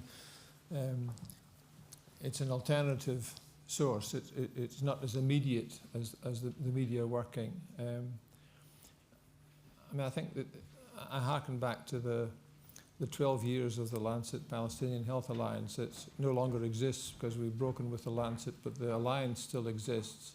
It produced over 900 research presentations, over 12 conferences, 40% from the West Bank, a quarter from Gaza, a third from the rest of the world. The 4 Palestinian universities accounted for about half of the presentations, and the Islamic University of Gaza presented more than any other, more than An-Najjar and Al-Quds and Birzeit. And that can be done. My reflection on that is that it was primarily an exercise in solidarity of networking and connecting people. And when we asked colleagues what was the value of these conferences, it was very much an experience of solidarity, a platform, a place that was unlike any other. And I know that the Palestinian Health Alliance, which has got colleagues from Gaza, the West Bank, and Lebanon, is re-emerging and is looking not, I think, with annual conferences, but with symposia of providing a platform for research. And it doesn't have to be highfalutin research with a very high bar. I think simply narratives of what's going on is powerful. I remember in the Second Intifada, colleagues at Beersit wrote an article for The Lancet about how their students had adapted their master's course by going for weekends, not for days, for doing their examination remotely. Determined that the Intifada wouldn't take their education away from them. And that's a really powerful story, and there's much more dramatic stories of that kind, I think, that can be captured. Doing the kind of research that universities value, brings in money and gets published in very high quality journals, I think that's very difficult to achieve, partly because of the reluctance of the journals to take. Although half of the presentations to the conferences did eventually end up as publications in journals or theses or reports, they're scattered all over the place because there isn't a natural place for research on the Palestinian health to go to. There isn't a Palestinian health journal, at least not one in English, that would reach the wider world. So I think there's the potential for that, primarily for internal solidarity, for connecting people on our side of the fence. There's an issue of external solidarity, which is using those links in order to influence the outside world through advocacy and other things. That's unfinished business, I think. But I think I heard last week from Tariq that there's the student graduation project. Yeah. I don't know how grandiose or small they are, but even if they're small, they're all attempts to describe objectively what's happening. Yeah, exactly. They are executing them right now. Yeah. Yeah. I mean, it's a challenge getting stuff into established journals. One, because it's in English. Two, because it's a discipline of scientific writing, which may be strange. And also, journals expect you to confine what you say to what their data allow you to say. And often Palestinians have a lot more to say than that, for obvious reasons, but not through scientific publications.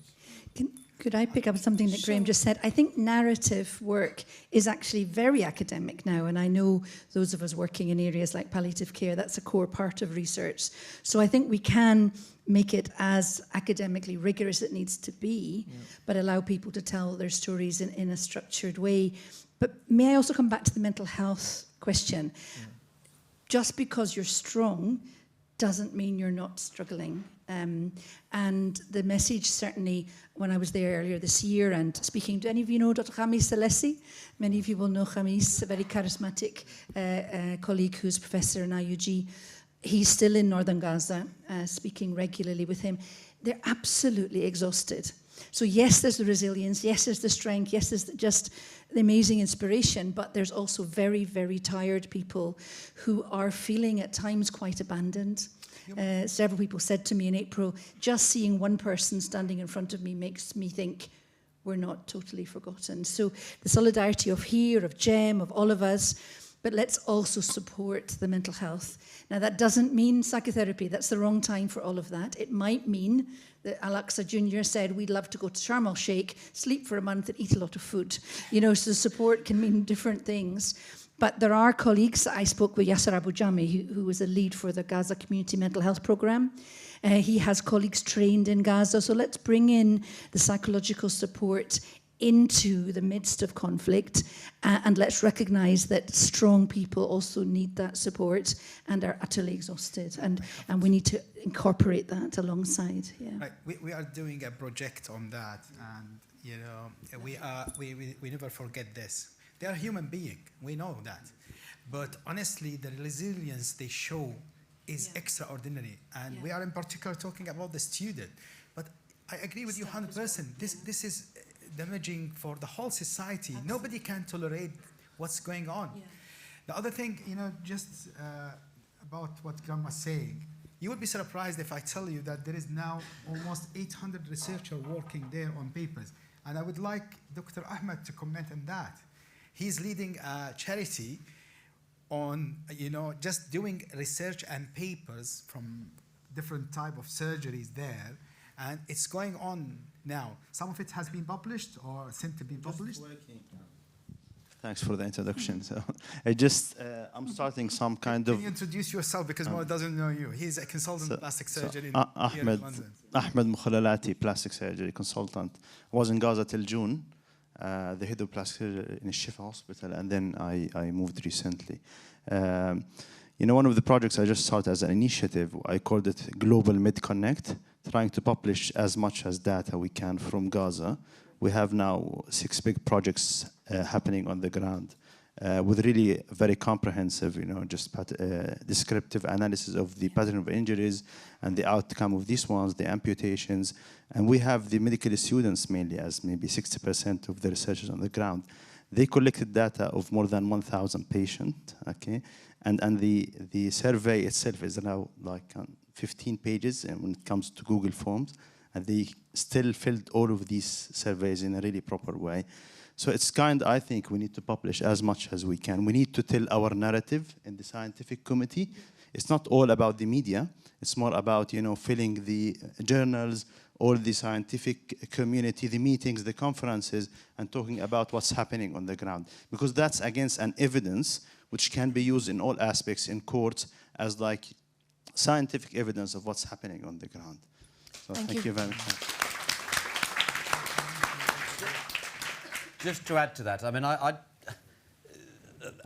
everyone here, by virtue of being here, is doing a huge amount. But we really need to address the widespread failure in our country of academic institutions, medical institutions. We've certainly talked about the failure of governments and the media, but our academic institutions, our universities, our medical schools, our hospital trusts have failed Gaza, university, with some very small notable exceptions. And we can all talk about how these people have failed. And Ahmed's absolutely right. We have to get that all out there. But the difficulties some of us have faced in persuading some of these academic conferences, these universities, to actually let people speak out about that, I think is shocking. And that slide we saw earlier, which I took a photograph of, showing that 3 medical students have come to this country. I mean, that is a shocking indictment, a shocking indictment of our country and our academic institutions. And I can talk about Oxford University for hours, if you wanted me to, about how they have failed. When our students were camping out, they were treated abysmally by the university authorities.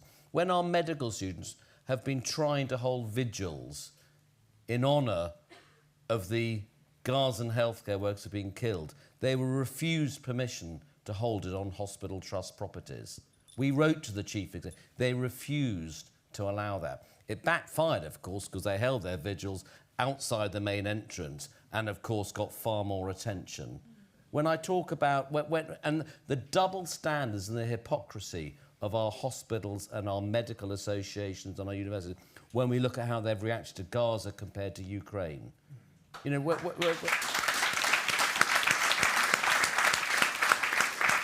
know, when I look at my own trust and my university, how they lauded, quite correctly, but how they lauded people who'd been out to Ukraine to work, there has been complete silence on everything that's going on in Gaza. So I think we should, you know, we need to call that out. We need to raise that as a profile.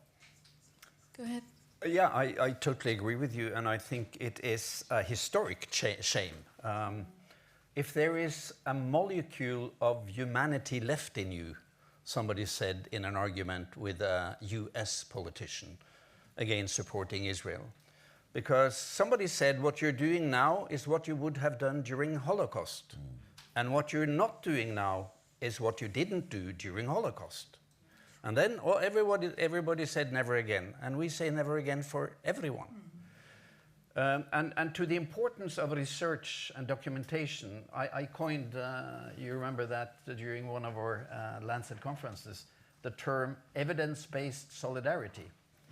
And by that, I mean that we need, as a research community, to work much harder to document in scientific ways what are the consequences at the sharp end of colonialism, occupation, siege, and bombing. Not only Gaza, Lebanon, and all the other countries and people suffering under colonialism. We need to take that task much more seriously. And that is the way to counteract this horrible one-sidedness imposed as neutrality from our academic institutions. You know, Desmond Tutu said, the famous Archbishop of South Africa, he said, if you are neutral in a situation of oppression, you are on the side of the oppressors. And that's totally right. There is no neutrality. Either you support the colonized people and their right to fight occupation, be it in Ukraine or in Norway during the last World War, or in Gaza and in the West Bank, or in Lebanon, or you are a hypocrite, and I don't believe you. I totally support the Palestinian resistance, also the armed resistance, because they have the right to resist according to international law, and occupied people has the right to resist. And that's, you know, that's the argument for the Western support for the Ukrainian people's armed resistance. Of course, within the limitations of the Geneva Convention, and I don't support any attack on civilians, I don't support any terror, but I support the armed struggle, and the medical struggle, and the medical schools, and the education is part of that resistance, unarmed, crucially important resistance. And we need to support that, and we need to challenge our rectors or universities. And the numbers, I mean, I'm as ashamed as you. We have 10. We should have had 100 medical students. You have 2. What a shame. Come on. Get your act together. Yeah, but we should not whip ourselves too much. Get to work. Find out how can we enlarge on it. Be practical. Make alliances.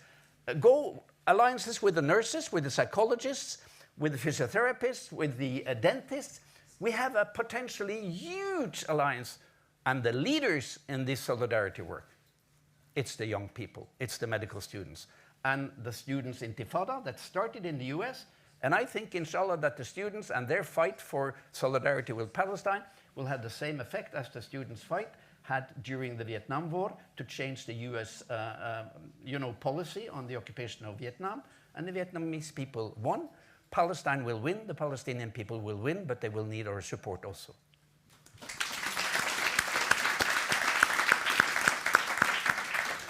Nick, the narrative of this war has been centered around hospitals, and given that the students are working in unprecedented circumstances and they've had to act up to more senior roles that they're not necessarily trained for, what has that done for the research that has been put together as a result of what you have witnessed there? I mean, I think we've learned a lot from them. I mean, I think they've seen horrors and dealt with horrors that we can, before we'd been out there, and Mads has been out there a lot, but we couldn't even imagine what they've seen and what they've had to go through. You know, the only, in the absence of any journalists out there, the only evidence coming out at all is from the humanitarian and healthcare workers who can come out and share this knowledge. And, you know, I've talked a lot about this. I've been to Gaza for many, many years. Before I went in December, between October the 7th December, I was messaging almost daily with friends and colleagues out there and hearing the horrors. And I really thought I'd be prepared for what I was going to see. And it was, of course, as all of us who've been out there, it was far, far worse than we'd ever expected. And of course, these medical students who, you know, we go through this very traditional medical learning process, a stage process.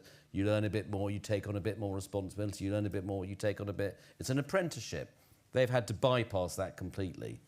They're now being really are in the deep end, carrying out surgery in the absence of any senior surgeons. So I think this information is all coming out, despite the resistances and the obstructions we've all heard about in different fora, but it is all coming out. And I think we have an absolute duty that the voices of people like Tarek and his colleagues, those voices are heard, and we have to help as a conduit to get that information out there so everyone knows what's going on. Thank you. Hussam, do we have our Zoom guests? Do we have Dr. Zogbar and Dr. Khalil? Unfortunately, no. Isn't joining yet. Okay. No, Dr. Zogbar. Zogbar and Dr. Khalil, because I think I saw him up there earlier. I don't know if he hasn't joined, why not? Okay. We'll just check before I move on to the next. Could I share a few images yes. of the student? Could I have Dr. Matz's slides? Is that possible? Do you hear me upstairs? Not in heaven, but upstairs there.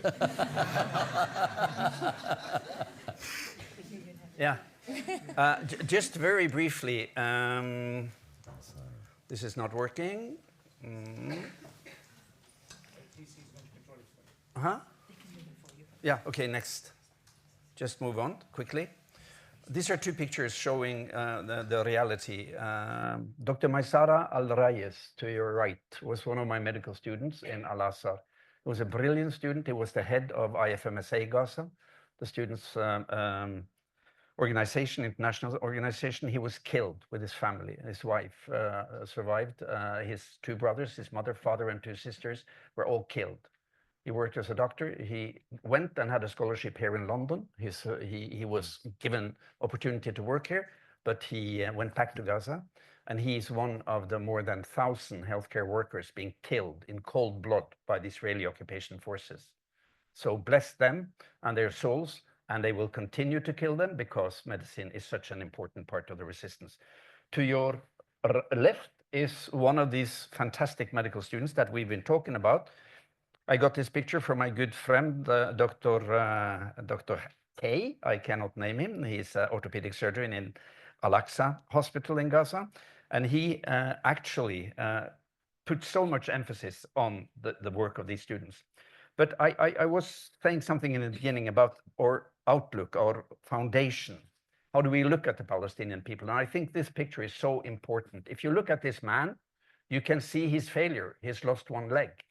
But you can see his power. He has created this fantastic picture in sand on the beach of Gaza. And he's standing tall on his one leg. And he is actually showing the victory sign made by Winston Churchill and the Palestinian flag.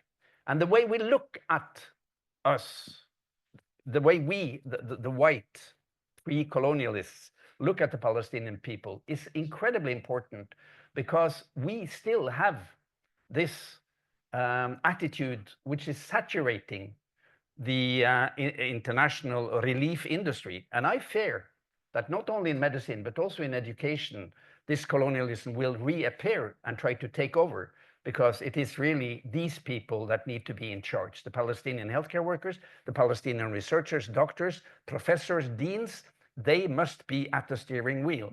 And all our support must be starting by asking them, how do you want us to support you? These are, of course, the incredibly brave people at Nasser Hospital.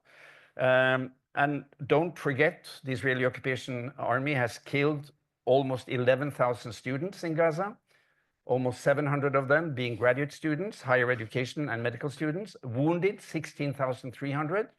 And these are numbers both from the Palestinian Ministry of Education and this recent report that you have to read, which is called Resilience in the Rubble from the Swiss Peace Institute and from the Islamic University in Gaza. These are the heroes. And when you hear about healthcare in Gaza, you always hear some white people telling about how difficult it is. I'm being interviewed almost daily on Arab news. Why? Because I'm white, I'm blonde, I'm blue-eyed, and I can be trusted. Why not a Palestinian surgeon? Why not Dr. Youssef Aborish? Raise your hand, those of you who know who Youssef Aborish is. Who knows who Youssef Aborish is? Well, he is the Minister of Health in Gaza, and he's never interviewed. Why? Because colonialism prevails. So these are the heroes. And this picture I took in 2014, these are the young medical doctors. I could have had tens of pictures of female doctors who work night and day. And they've done that for the 17 years of siege and the 6 different massive attacks on Gaza. And we never hear about them. So the brave young Palestinian medical students now, standing tall, there is between 200 and 250, and Tarek, you have to correct me, I got these numbers from our colleagues in Gaza, that have been and are the volunteer crisis doctors in Gaza. They're 4th to 6th year, and they have been fulfilling duties like full-on doctors, from the emergency room to inpatient checkup rounds, to dressing, casting, suturing, even finding themselves doing quite substantial surgery under guidance, of course. And this is the quote from Dr. K, a senior orthopedic surgeon in Al-Aqsa Hospital. He says, these medical students are brilliant, dedicated, devoted, fast learners with high ethics and morals. They know face an unknown future as the universities have been destroyed.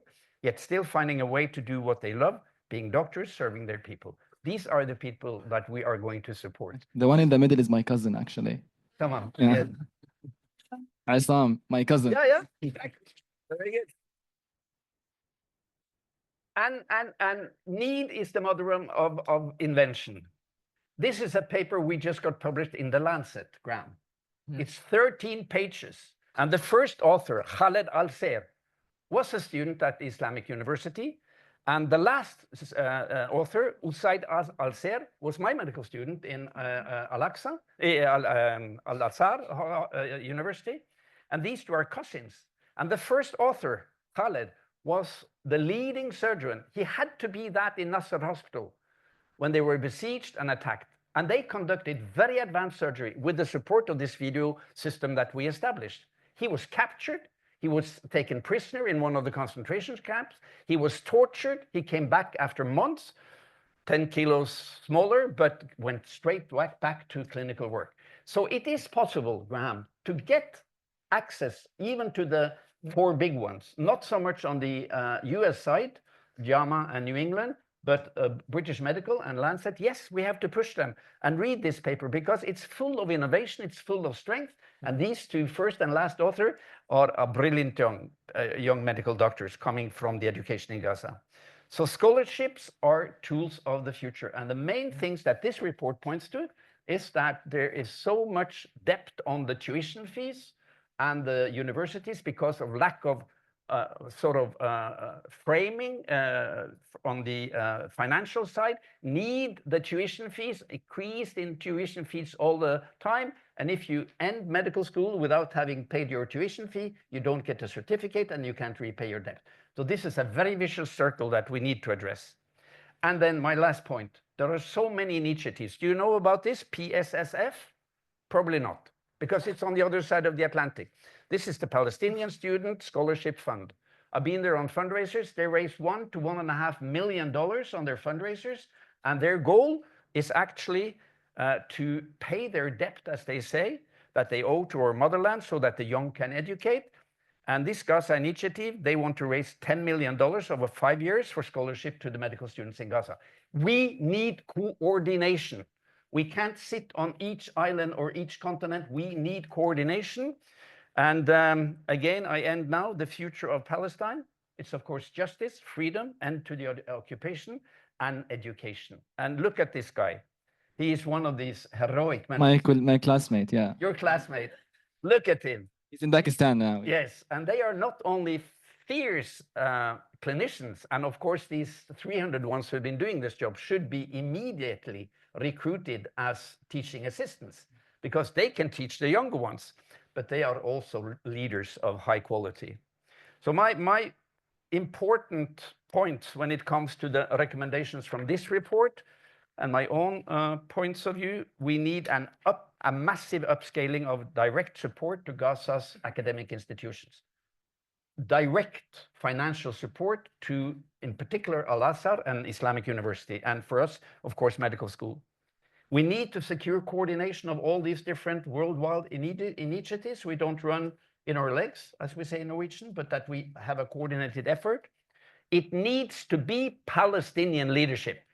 Palestinian leadership always, and this is a fantastic possibility. This is a fantastic possibility to nurture Palestinian unity. And what is feared most of all by the occupiers and their masters in Pentagon is Palestinian unity. Education and medicine is the perfect territory for Palestinian unity. We need to focus Palestinian resilience in education, not look at them as sort of victims, but as leaders that we can learn from. We need to look at the students like Tarek and his brothers and sisters as resources, not as clients. And we need to use the students more and find new methods of teaching, be innovative, maybe change parts of the curriculum, maybe less sort of in the auditorium teaching and more practical teaching, more group teaching. We can make this situation a sort of a turning point for the didactics of training medical students. And we need to also rely on the network of medical students internationally because they're crazy to support you. So don't go for the dean, go for the IFMSA at the universities. And in that way, we can actually be part of the power of the medical community and the medical students and the universities in Gaza. Thank you. Thank you. Thank you.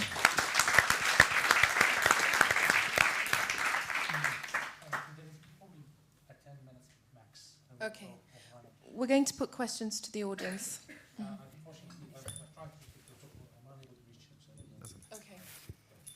Can I just say that it's a pity that Hassan is not with us, but he gave a talk at the London School of Hygiene of Medicine last week, along with Francesca Albanese, where he pretty much said what you've just said, Mads, emphasizing that the public health institutions that have stayed quiet during the genocide can't just assume that they have a lead role when it comes to so-called ethical rebuilding.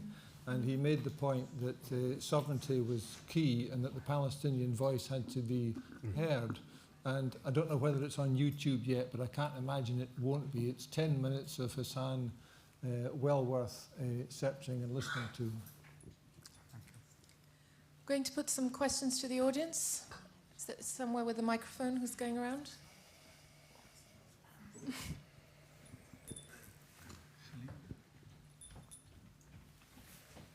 Was that disruptive?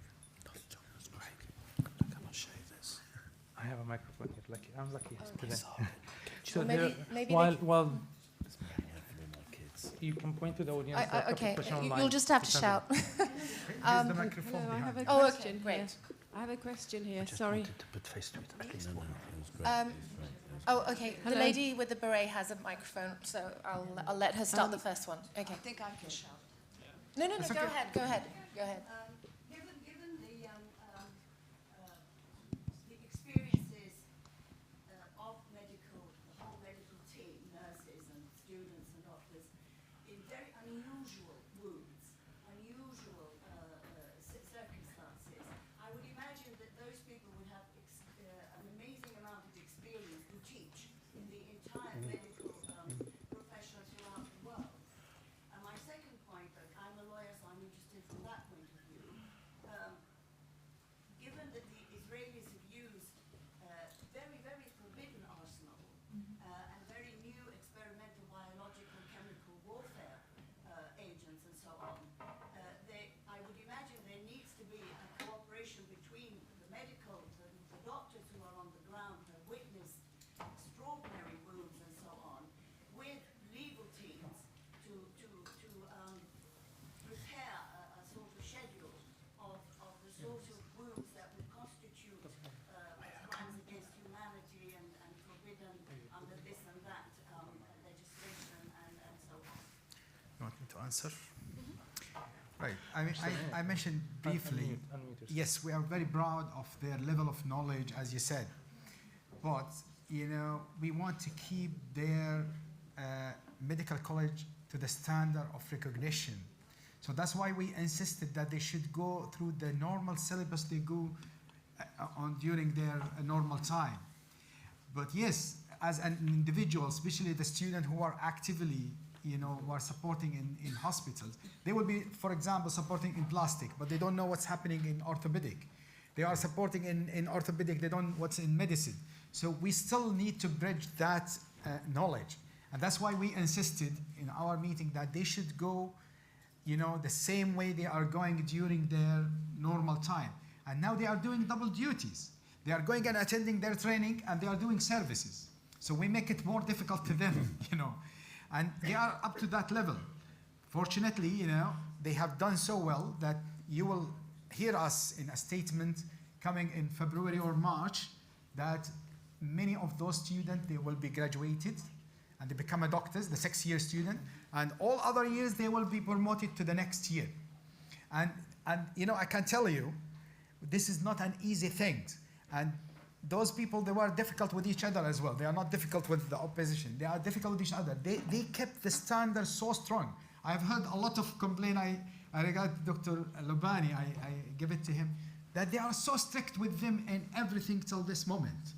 They want them to be like, one of the students was saying to me, doctor, they think that they don't know that we have war, You know, they want them to attend all the lectures. They want to attend all the training. They want to the standard of exams. We will show you some films later.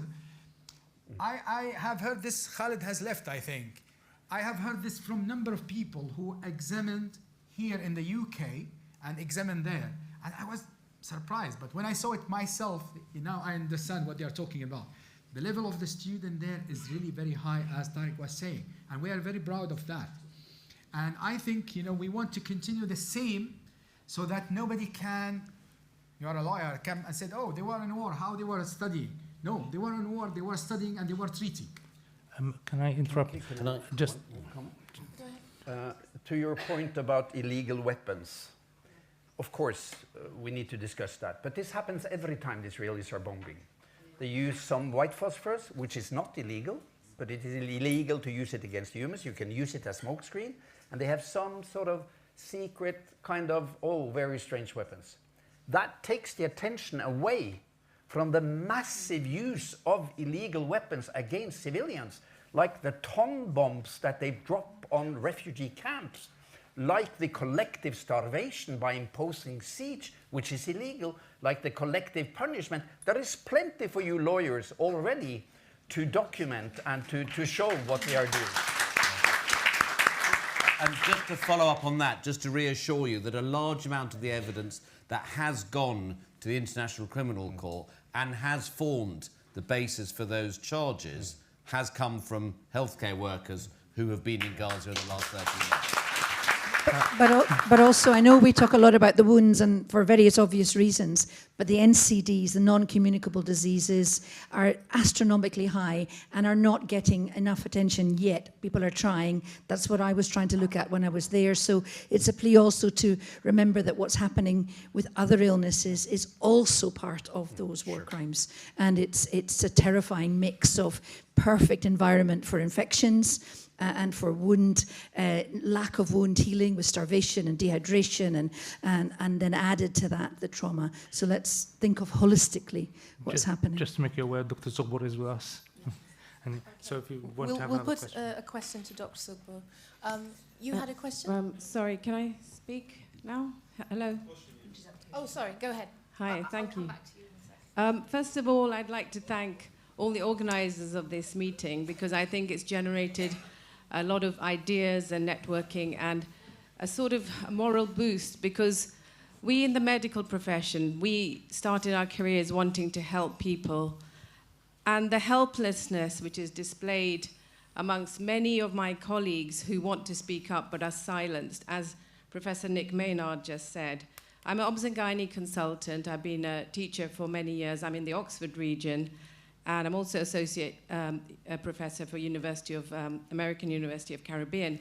And the only reason I've said all those things is because I think we all have a duty to utilize our positions to help and support and grow the network. And thanks to my cousin Jamal, who gave me the information about this meeting, because actually this meeting wasn't very well publicized. I've sent it to lots of people, but we just need to grow the network.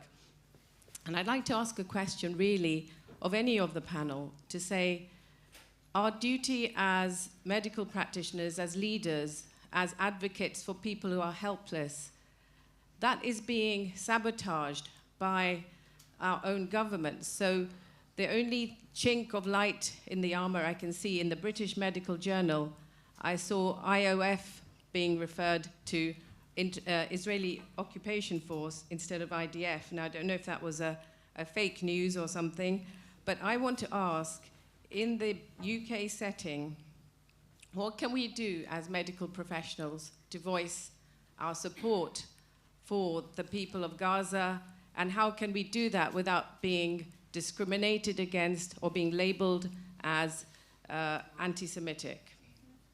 I'm sorry, it's a very long question, and I probably don't think you can probably have an answer in one sitting. I think we do have a session about how can we help in the next session, more detail. Well, just the quick point is to do it collectively with others, not individually, because individuals are easily taken out, whereas collectively you have a stronger voice. And so we've done that in Scotland, and it's turned a loose, scattered network of individuals into quite a powerful group. Yeah, and we've been interacting with the health minister, with the government. It's not perfect, but I think there is definitely power in coming together, and an environment in Scotland which is less antagonistic, I think, as well.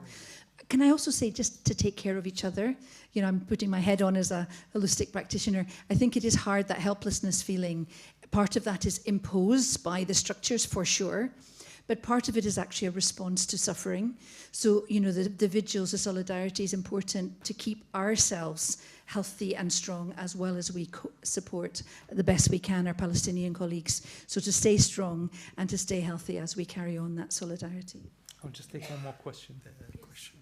Yeah, thank you so much for this inspiring and encouraging talk. Touches me every time I hear the stories of my colleagues in Palestine, in Gaza, and Lebanon. I myself am very active in different aspects of activism and advocacy for Palestine. I just wanted to share attention, and I was wondering your reflection on that. So I work both on the streets, in the encampments. I asked my university to cut the ties, to tell the truth to power, to tell our government that they should not, my government's Netherlands, that they should not be sending arms to Israel. And at the same time, I also have conversation with my deans of the medical faculty, asking for aid, for medical aid, for helping out medical education. And I feel that having the same conversation is very difficult, because they don't want me to ask the political questions, and they might be willing to go for the medical aid. So how do you deal with that tension? Now I'm doing everything. And how do you deal with that tension if you feel that as well? And how do you see different organizations should work together to get it all in the end? Because we want justice, we want political action, and we want direct aid. To go ahead, yes? Very, very, very brief answer. Don't be alone. Network. Find friends, find allies, find other colleagues, and approach your societies. We have the medical societies. We have the societies of nursing, of doctors. Approach them and challenge them on the double standards on Ukraine and Palestine, and demand that they make clear standings, clear declarations, and then go through that to your government. I mean, it takes time, but the Palestinians have been fighting since '48, and we just joined in. So let's be patient and try to do as much as we can by not being alone. I agree, we need to comfort each other. But my most comforting thing is to talk to my friends in Gaza, actually, because they give me strength. Thanks. Can I ask wrap up? Dr. Zugbur, if you have any question to him. Yeah. I did have a question for Dr. Zugbur earlier. I can ask it now. Dr. Zugbur, to what degree are the medical schools in Gaza recognized internationally, and how has this recognition been affected by the war? Can you hear me? No. No? Can you hear me from this microphone? Why don't you repeat? Yeah, maybe. Repeat the question for us. So, to what degree under recognition, international recognition, for this medical education in Gaza is? Can you hear me, Dr. Zugbur? Dr. Zugbur, سامعني؟ سامعك I listen you. ايش مستوى التعليم في غزة؟ كيف المستوى التعليمي في غزة موثق ومحمي دوليا؟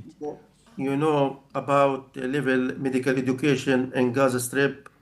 It's I think very high standard, because we encourage very high in توجيهي finished years, more the best students learning on the medical school. After that, we finish our students, and many students worked on many countries, such as United States, such as UK. Example, we have Yassin Al-Astal, the director, now on director board on Illinois University of United States.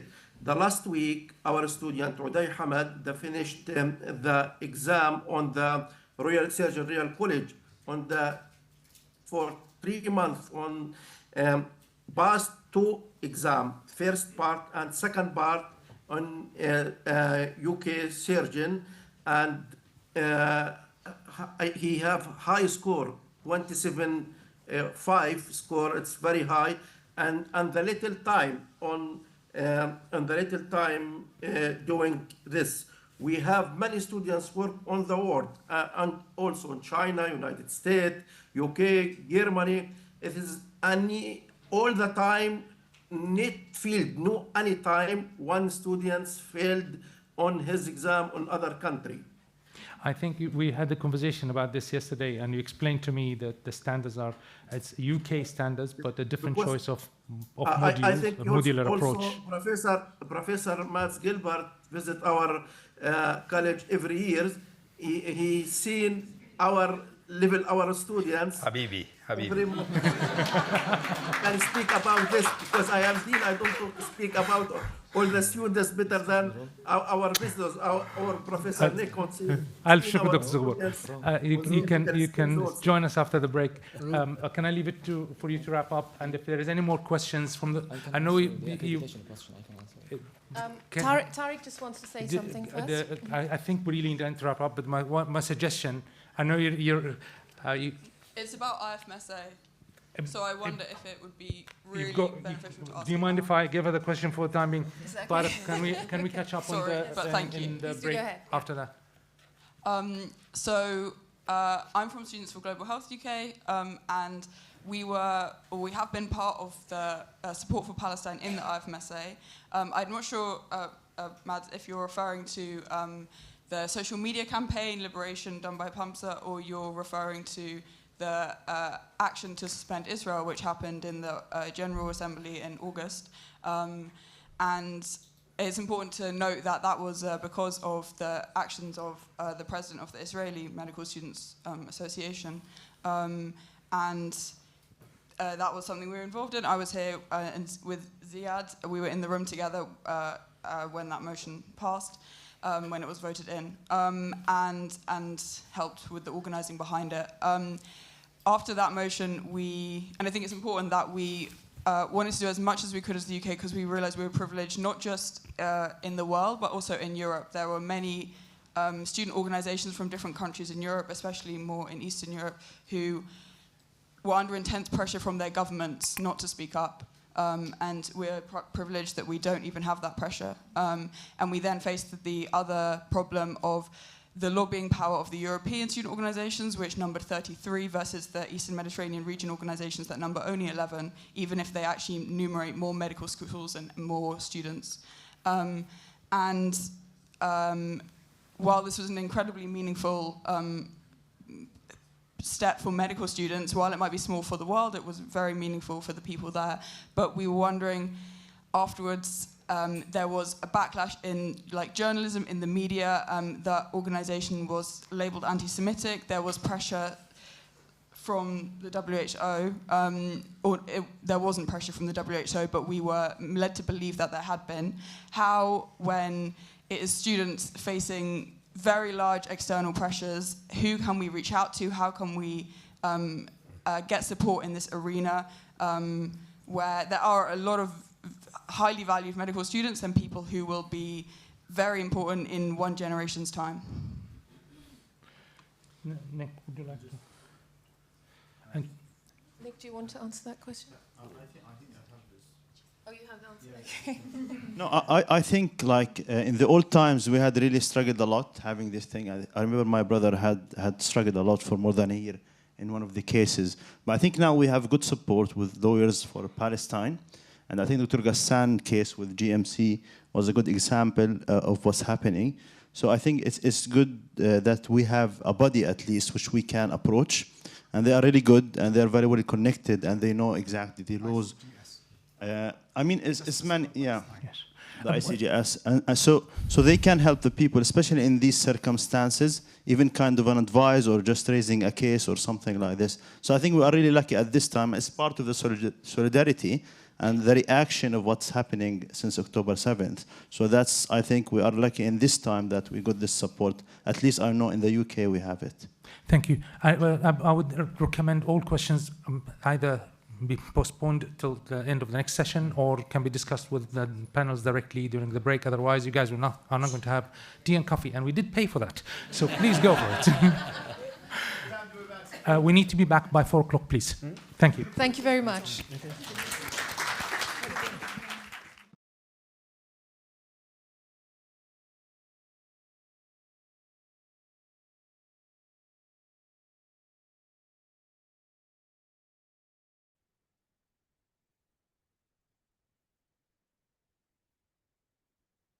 Good afternoon. Thank you for being patient and staying with us. I thought everyone will run away from us by the end of the first session. So we have another fully packed session.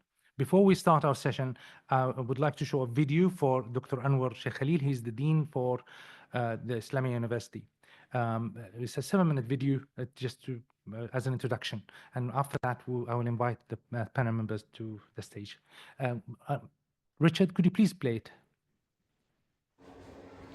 Assalamu alaikum wa rahmatullahi wa barakatuh. Good afternoon, everybody. Thank you very much for the invitation, and I hope we will have a very successful event today.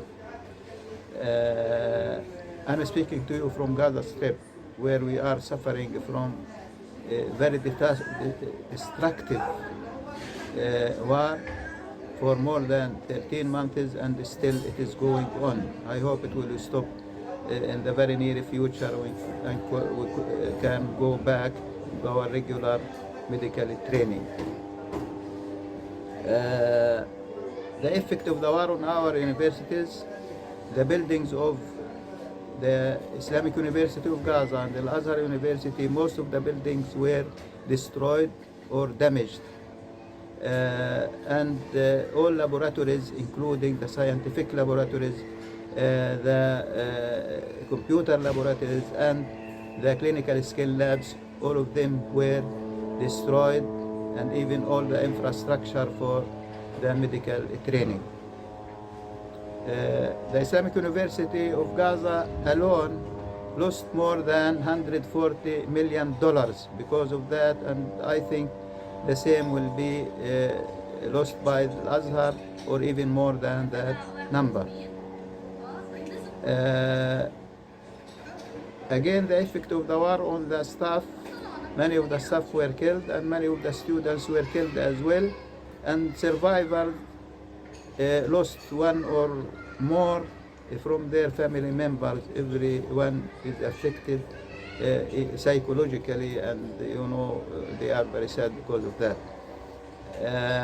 Regarding the medical education, I will speak about medical students outside Gaza, from Al-Azhar University and from the Islamic University of Gaza, and they could, with the help of the Jim Palmed and other friends, we could have placement of our medical students in different countries, like Turkey, South Africa, Pakistan, Egypt, even in UK and the United States of America. We started very early collaboration with Jim, and the collaboration was very important, to start the education, because they have made a platform for the online teaching, and there is many or even hundreds of volunteers started to participate in this teaching, and this is of course covered the lost staff or those who traveled outside. They started, during this one, all the students will take their lectures and interactive lectures, assessment, and so on. And they benefit from that, those in the clinical years and in the basic science as well. This is regarding the outside, but in the inside, students in Gaza, and we prepared from the first time, from the beginning, that we should have our students here in Gaza and to be supported to keep them in Gaza. Otherwise, they will migrate outside, and we will not find doctors in Gaza in the future. So they need urgent support here in Gaza. We trained them. We started early training them in the MOH hospitals. As you know, most of the largest or big hospitals were attacked. Many of their buildings were damaged as well. And some of the hospitals until now, they are stopped giving health services or medical services there. But we could succeed to train our medical students with the help of GEM, because they are paying fees or incentives, to the trainers. So now, probably within 3 months, maximum by the end of January, all of our students inside Gaza will be transferred to the next year, and we will graduate the finalists here in the Islamic University and in Al-Azhar. In the Islamic University alone, we will graduate more than 130 students, including 20 students who are learning in Turkey, and they will have the same examination online, and we will rent halls, here to put the students there to take the examinations. But we have a lot of challenges really regarding our medical students. For the sustainability of the medical education, the fees should be paid to the university. I think you have those the supporters, they have to pay the tuition fees for the students, because our universities are depending on students' fees in order to give salaries to the staff. And without the staff, we cannot, of course, maintain the education. Again, they will pay the running costs of the education in the universities. Our students, they will need to have a laptop, everyone laptop. And thanks to our friends in Pakistan, on arrival to Pakistan, our students, every one of them got one laptop. And we need for our student laptop for everyone, or iPad, because this will help them, to have regular online teaching and to sit for the examinations as well. They need to have support for the transportation. It is very difficult nowadays in Gaza to go from one place to another, and because of the fuel is, and benzene is very expensive, they pay too much money, so they need help for transportation, for the living allowance. Unfortunately, I don't have the complete version of it, but the message, as you can imagine, is clear. He will be joining us shortly in the link. Can I invite the panel members to join us on the stage, please? Dr. Mariam Francois is the moderator for this session. She's a well-known journalist and a presenter. And we have Professor Mahmoud Lubani. We have Dr. Hiba Osman, Dr. James Smith, Professor Saeed Shamiq. Am I missing anybody? And Dr. Imad Shakura.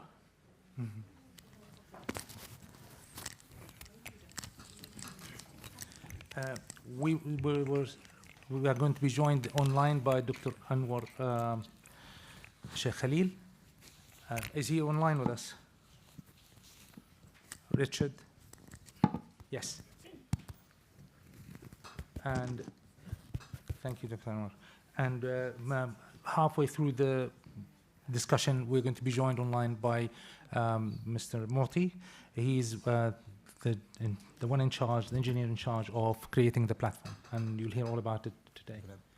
So unfortunately, Philippa was unable to join in today because she just had some surgery.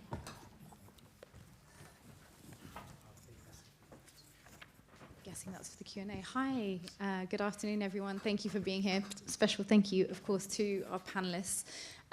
We will be discussing today the direction of travel for medical education and the importance of collaborating with GEM. Just very quickly, for me, I really wanted to be a part of today for multiple reasons. I'm not a useful doctor like you guys are. I'm the useless variety.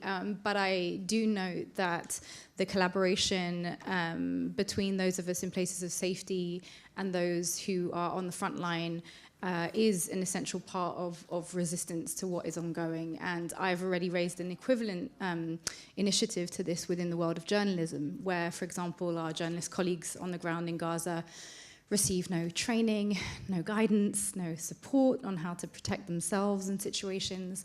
And these are all things afforded to us journalists here in the West. And it wouldn't be a huge effort to put together some kind of initiative that could provide remote support to journalists in Gaza. So I'm delighted to see the medical profession lead the way on this one. So I think we've had an introduction of our very esteemed panel already, so we'll launch straight into it, if we may. I guess the first question, if we can lay out the scene on the direction of travel, would be starting by laying out the challenges that are being faced by undergraduate and postgraduate clinical training inside and outside Gaza, and the sort of solutions that might be available or currently on track. So I was wondering, Professor Lubeni, if you could lead us on that one. Thank you very much. So the challenges have been identified by the students earlier. There is the challenges they are facing, an existential challenge. Basically, they don't have a normal life. They're living in tents. So that is one. Lack of security is a major issue. Lack of internet, lack of IT equipment to access the educational material that we are trying to offer. And when, as Professor Sheikh Khalil said earlier, if they're trying to go to clinical placements in Gaza, it's very expensive to travel in Gaza. So that is a difficulty as well.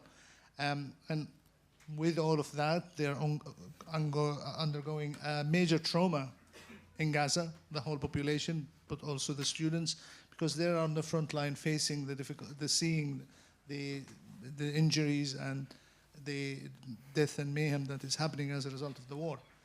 So that is from a student's perspective, but from our perspective to deliver education to the students, you have a number of challenges. We had the challenges of where are the students, who are the students? And when we started thinking about this project, it was, you don't know where anybody is and where the students have been displaced to. So there was a lot of challenges of connecting with the students, but we managed to do that through the universities, through advertising to the students, and we've had a great uptake from the students. And as I said earlier, 2,100 have registered with us. So that's one challenge for us, and how to engage with the students. But we are still missing, there is an estimate of 2,500 or 2,800 students before. We only have 2,100, so where are the rest? We do have a guess that some of them have actually, especially in the early years, have cut their losses and gone to other medical schools and registered in other medical schools. So the other challenge that we are guarding against is maintaining the registration and the recognition of the two medical schools. And for that, we need to maintain the standards they had before the war, to maintain their registration. So, and that's why everybody is very keen to follow exactly the same curriculum that they did before, the same exams they did before, same teaching, so that nobody would ever question, because people can turn around and say, oh, how can you deliver the same standard of education? Are they proper doctors you're graduating? So that is a major challenge, to maintain the legitimacy and veracity of the teaching process, to produce adequate and appropriate and battle-ready doctors, although they are already battle-ready. So these are many, many challenges, as you can see.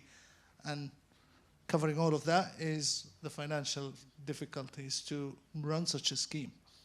The two universities the two medical schools actually in Gaza used to fund the universities as such, because the two medical schools used to fund the universities from the fees and all that. But now they're not getting any fees. The teachers are not getting any payments. The tutors, the consultants that we need to teach students on the ground, they're not getting anything. and they can go and work in NGOs or other organizations. So we do need to engage them and incentivize them to be part of our scheme and to support the students. So I could carry on if you want the challenges. I don't think we have enough time. Yeah, well, I can imagine it's a quite sadly a topic that has no limit to the number of challenges. But I wanted to maybe bring in Dr. Hibb at this point. You're from Harvard Medical School, and maybe I could turn to you with regards to, I know we have a doctor also from Leicester. What is the role in all of this of the medical organizations outside of Gaza in terms of trying to support some of the problems that have been raised here? So thank you for the question. I don't think I can speak for organizations outside of Gaza because my participation is as an individual, not as a faculty member of Harvard Medical School, and actually they're not very supportive. Okay. They don't love Shock, that I'm here. Horror. Okay. Yeah.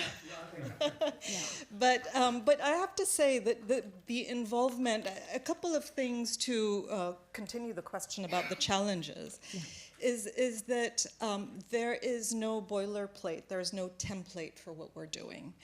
And when I had the honor of taking on this role, leading the faculty committee, we're used to putting together a plan and a process, and Dr. Lubani said, what is it? The enemy of...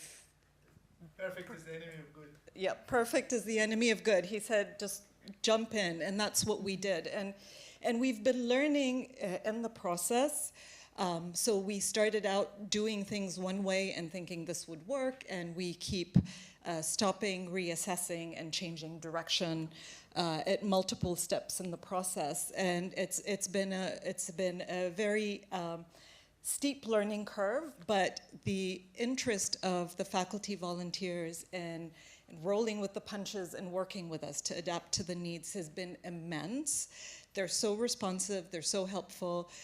Moira was talking a little bit earlier about this feeling of helplessness. I can't tell you how often when I thank faculty volunteers for their contributions, they thank me for the opportunity to be involved. And I think one of our bigger challenges now is finding a role for everybody and making sure that everybody is able to engage to the best of their abilities. So what we started out with in June is very different to what we're doing now. But I think now we're meeting the needs of the students much more than before. And I think this will continue to evolve as the situation evolves. And is any of that coordination with Dr. Anwar, who obviously is joining us from within Gaza right now? So maybe I can throw the mic over to you, Dr. Anwar, while we have you, and hopefully we have you through the duration of the conversation, but to maybe paint a picture for us already of how some of that coordination is happening with medical support outside of Gaza. And, you're addressing a crowd of medical professionals who all wish to support. So laying out also some of the challenges that you might need more eyeballs on currently. Oh. Hello? Yes, we can hear you. This is Anwar, okay? Just I want to have a comment regarding, because it was mentioned about postgraduate education in Gaza as well. And we have the same probably or even more challenges for that. Just to give you an idea about the postgraduate study in Gaza, it is the Palestinian Medical Council.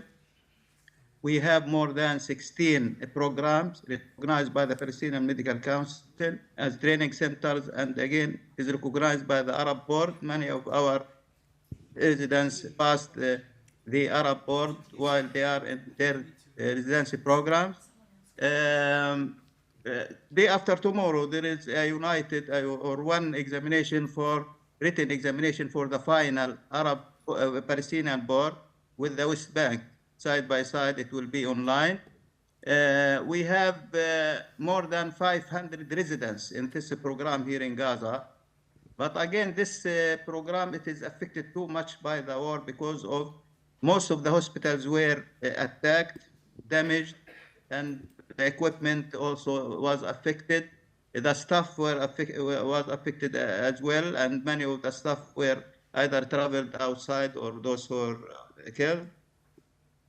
So we need to support the postgraduate study in Gaza, and this is, again, it will indirectly also support our students, because mostly in the MOH hospitals and in the training centers will be educated by those who are the trainers in the Palestinian Medical Council or in the training centers. So we need the support, and different support, really. First of all, we need staff, because many of the staff also traveled outside. We need to support, for example, some teams to come to share in the education, especially in the subspecialties of some topics. Also, we need some capacity buildings. Before, we had twice done the capacity building for the residency programs. It was sponsored by the Qatar Red Crescent.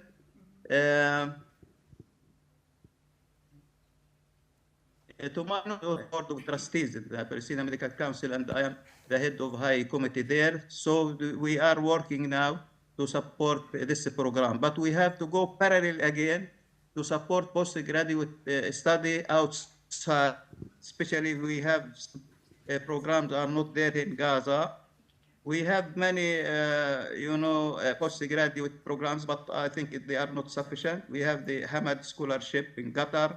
We have the Jordanian committee take some students there, but we need to encourage postgraduate study and to support our graduates to go outside in order to bring knowledge from outside, especially the specialties which are not available in Gaza. So they need many things. They need support to the trainers and the trainee or residents. We need training courses for some teams who are coming.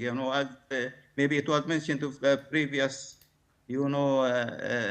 sitting, that this Oxford Medical Education team was coming almost every year, led by Dr. Nick Maynard and before the Dr. Nick Dudley and so on, and they are helping and teaching medical students in the Islamic University of Gaza and as well as in Al-Azhar University. We need some trainers from outside for short courses, 3 months, 4 months, to cover, the shortage here in Gaza, and we need support again for the hospital.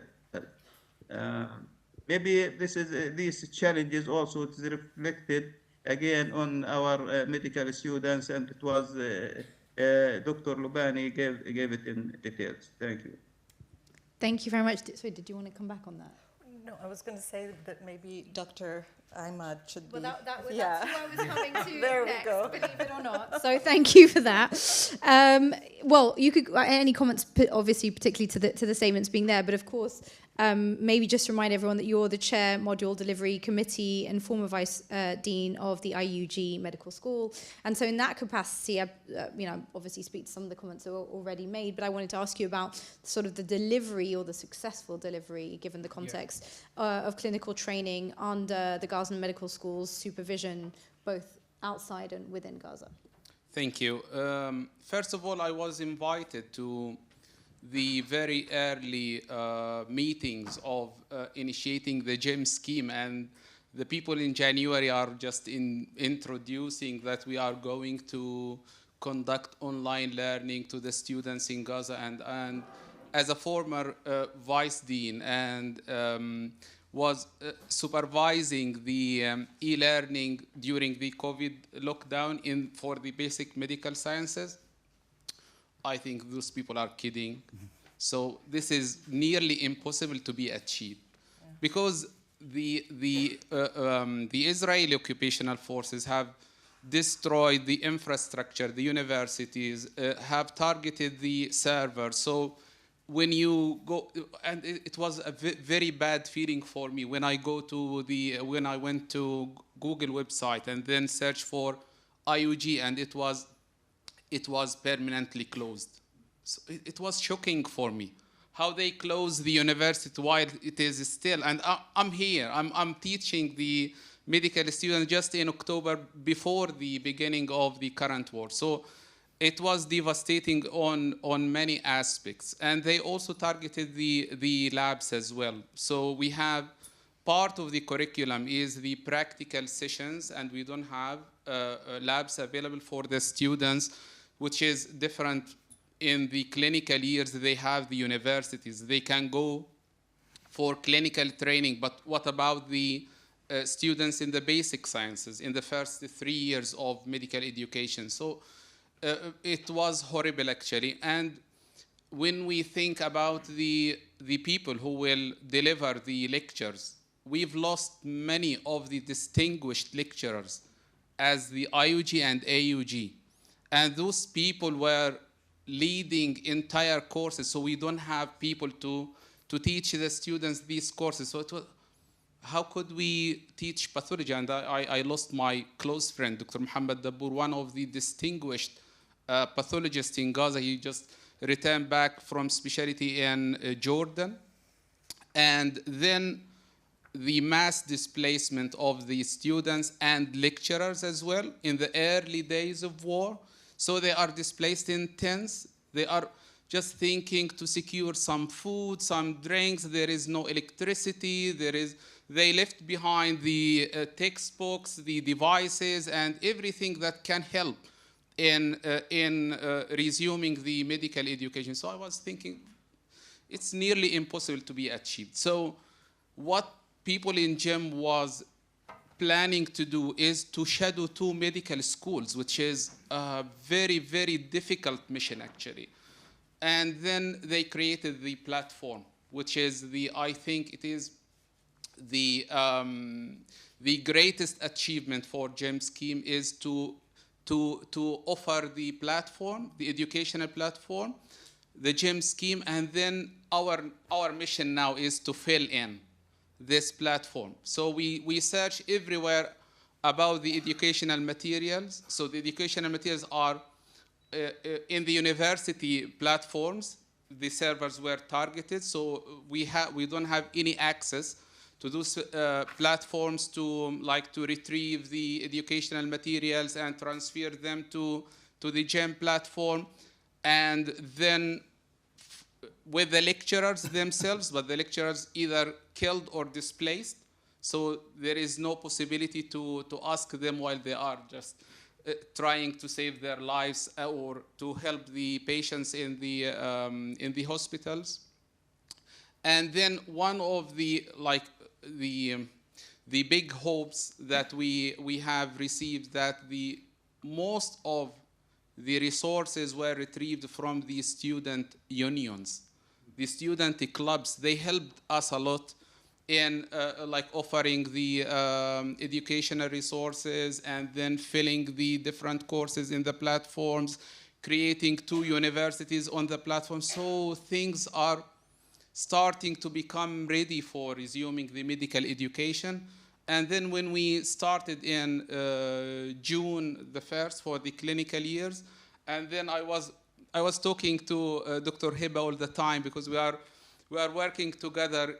She is offering and providing the volunteers for necessary courses, and I'm filling the platform with the educational materials. And then I said, we have to start.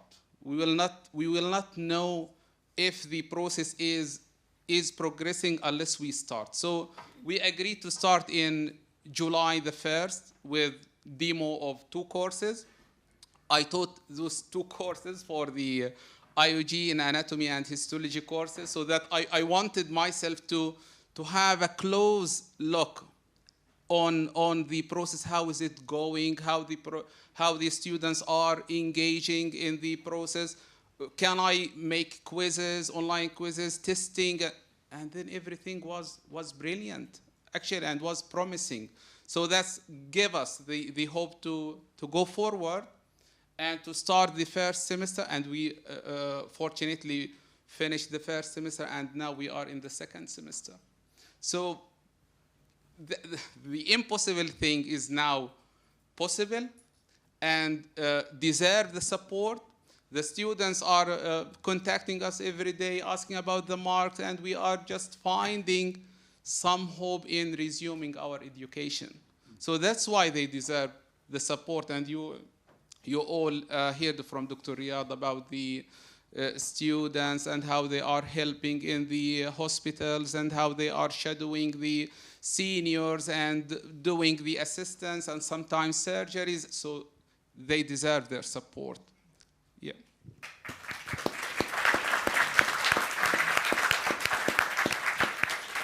I mean, thank you for some hope, I guess. You know, sometimes we need to hear that there are some piercing, you know, successes in these times of bleakness. So, and congratulations, of course, to sort of setting the bar with this first initiative. So long may it grow. I wanted to bring in James at this point, if that's all right. You made a reference when you were talking to the sort of younger or earlier stage medical students and the challenges that they were facing. I'm in touch personally with a young doctor in Gaza who at the beginning of the assault on Gaza would message me saying, you know, I'm a first-year medical student, you know, learning still. And now he messages me and he says, I'm one of the most experienced surgeons in the world. I'm not sure what to make of it. But I wanted to ask you, James, because you were in Gaza until fairly recently, about the experience of these younger doctors who are being thrust into the scene, maybe preemptively, and having to learn a lot on the ground, and the extent to which that is being able to be supported through any kind of educational support inside or outside of Gaza.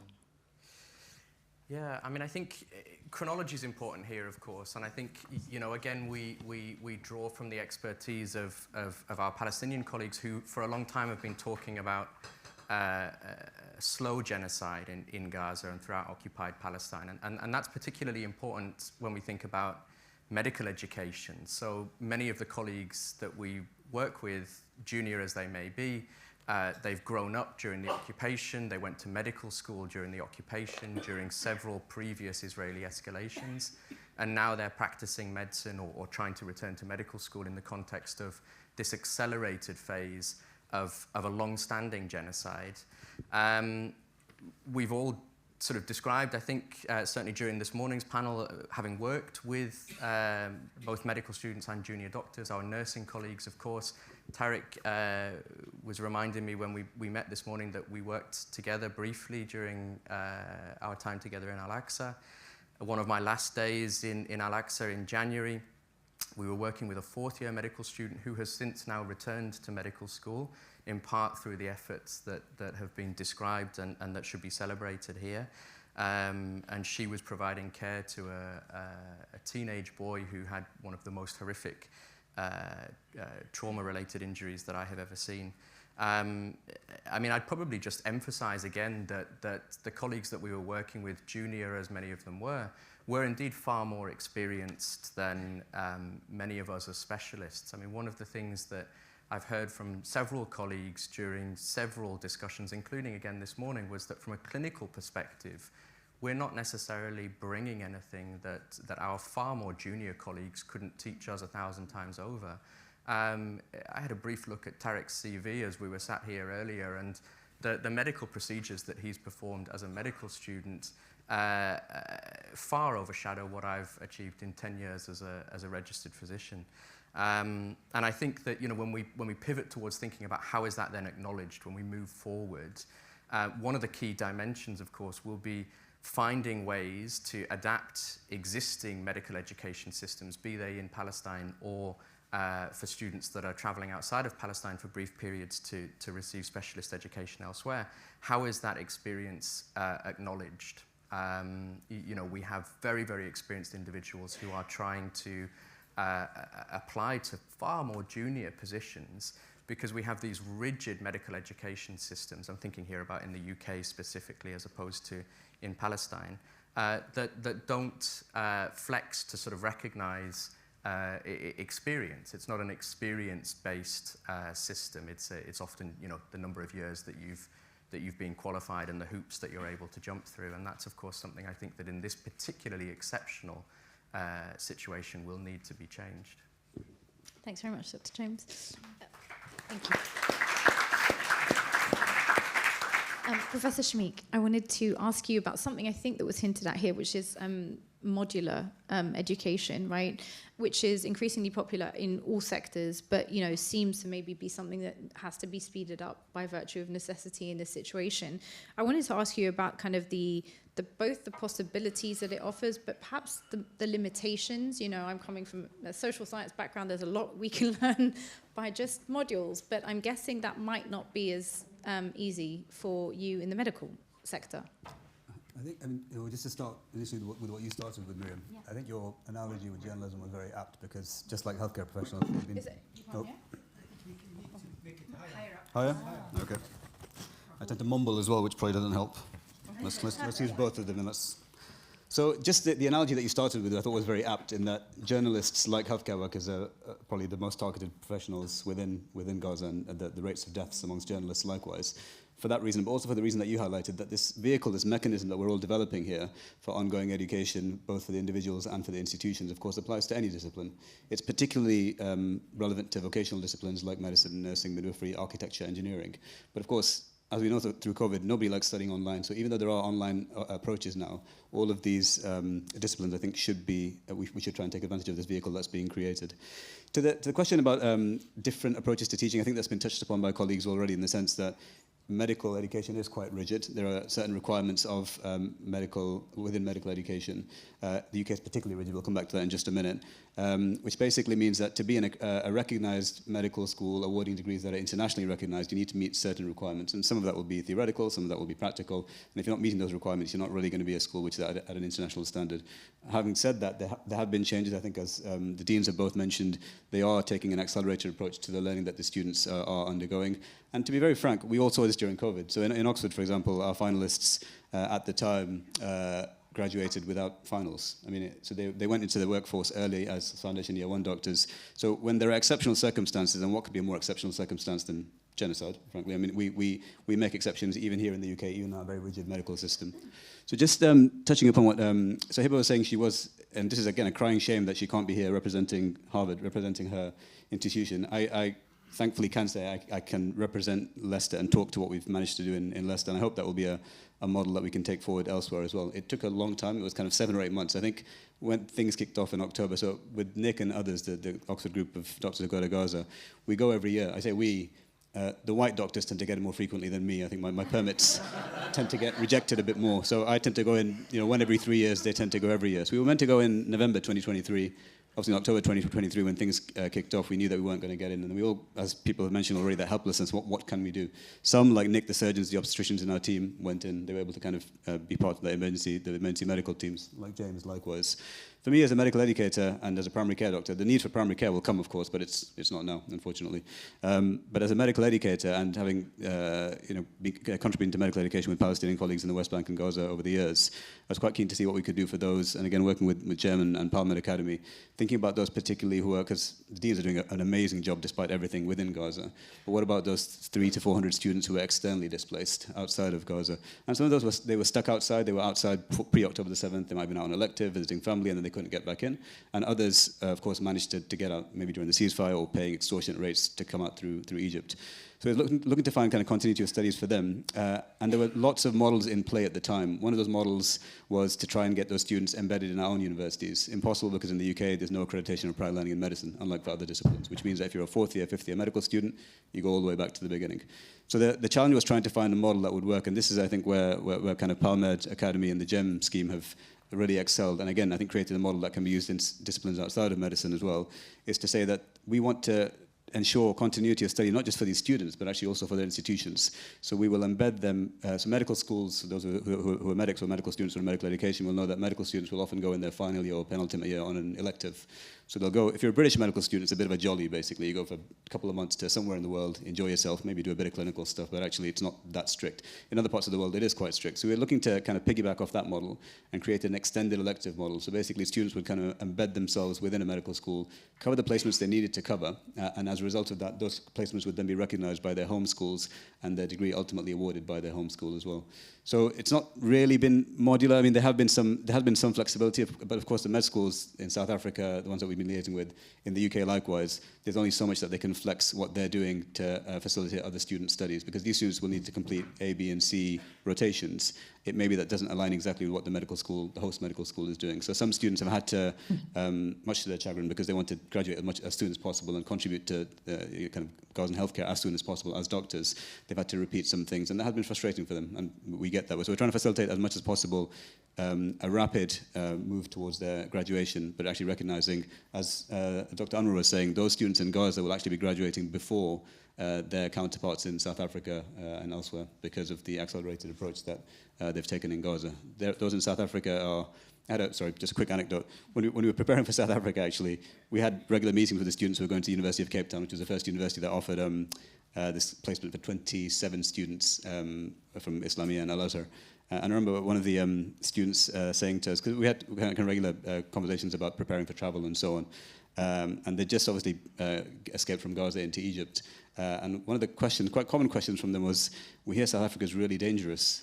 Can you reassure us that it'll be okay? So it was which clearly I didn't comment on it then. I just responded as appropriately as possible. But I think as we heard again and again, these are an absolutely incredible bunch of medical students, and I think wherever they are in the world, they will be. I think they serve an amazing tribute to their own home schools, to Gaza itself. But I think it's of massive value to us who are involved in this, just in terms of what we're learning from them as well. Thank you so much. Please. Shamikh has been a bit modest, but he's been instrumental in the plans for taking the students to South Africa, and he's been brilliant playing that role of sorting out all that. And also, he's the only person who's been able to get medical students in the UK, Gaza medical students in the UK, to actually engage.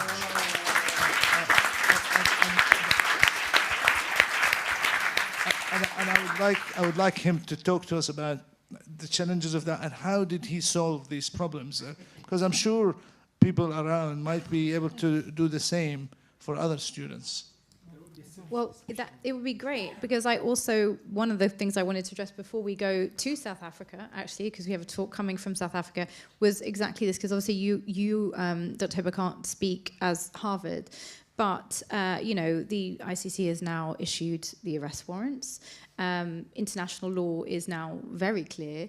I'm personally a little baffled that institutions of every person in this room can still not be held to a standard which is the university recognized one, and to what extent, I guess, is there a level of, with all due respect to all colleagues in the room, maybe a little bit too much timidness in standing up to what is this universally recognized standard. The idea that international law is on your side, that you are on the side of what is going to, historically, people will look back at this moment and say, you were on the right side of history.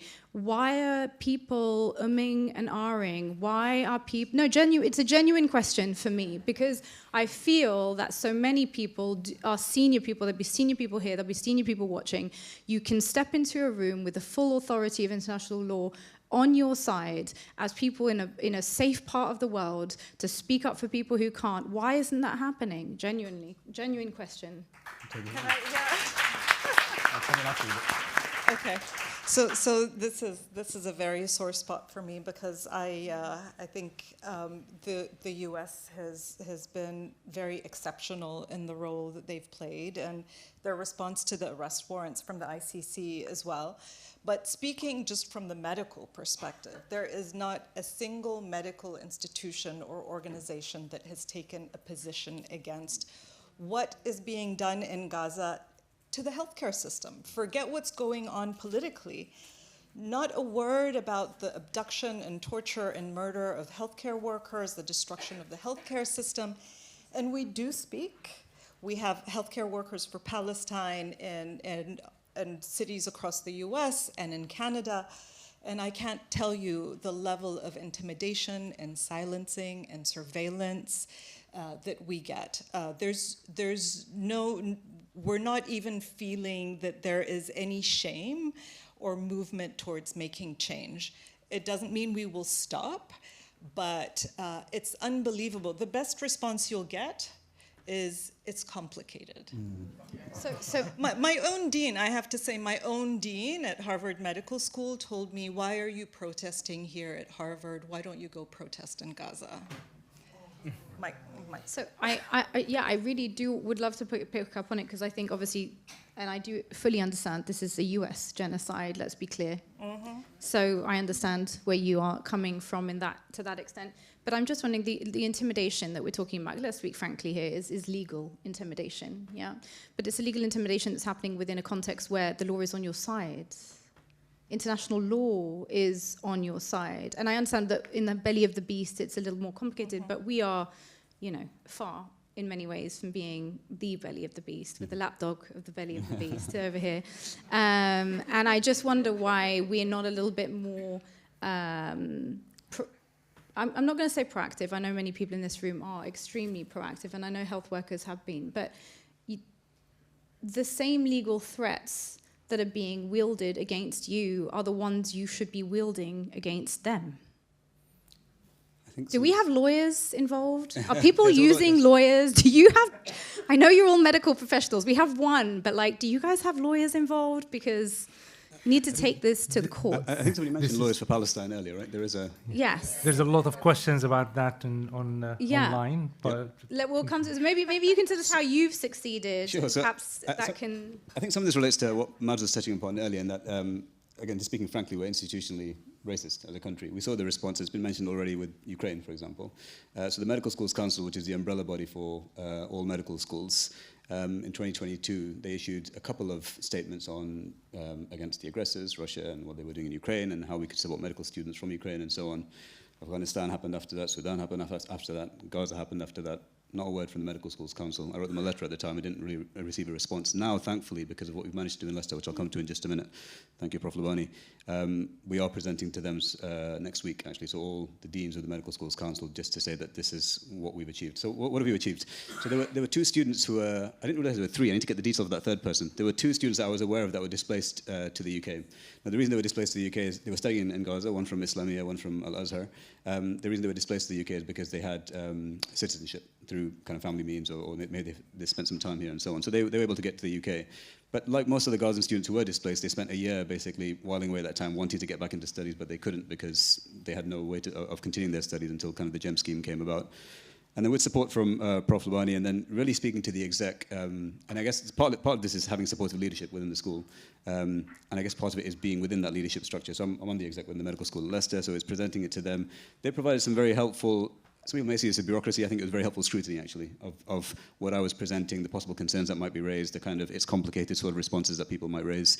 And we went through that multiple times, through multiple phases. And again, credit to a lot of people within the medical school who were very supportive, such that ultimately it was approved within the medical school, within the college, within the university. And what was that approval? It was basically to say, we will pilot this scheme for again, it wasn't for Gazan students, it was for displaced medical students, because you have to be on the exactly, because, yes. But as it happened, the pilot was for these two Gazan students, to establish the kind of vehicle, the mechanisms that would be required to help support these students towards being able to graduate whilst we were hosting them. So they are fully embedded with us in terms of kind of mentoring, our pastoral care that we provide, academic support that we provide. They study with our students. They are like our students for all intents and purposes, except their assessment and progression ultimately, and their award will be through their home school. So that's the model that we've developed, and that's what we're going to be presenting to the Medical Schools Council to say, actually, if it can be done in one school, and precedent is so important in these things. A lot of schools will say it's complicated, there are too many processes and barriers that we'll have to work through. And that, with Ukraine, actually, that's what happened. Even though there was a will with Ukraine, most medical schools said their medical system is too different to ours, we can't really do anything. So nothing really happened with Ukraine. But now I think we've made a breakthrough with Gaza, and I hope that will be a breakthrough for actually conflict and displaced medical students, and actually students more generally across the world in the future as well. But here's to praying for that, inshallah.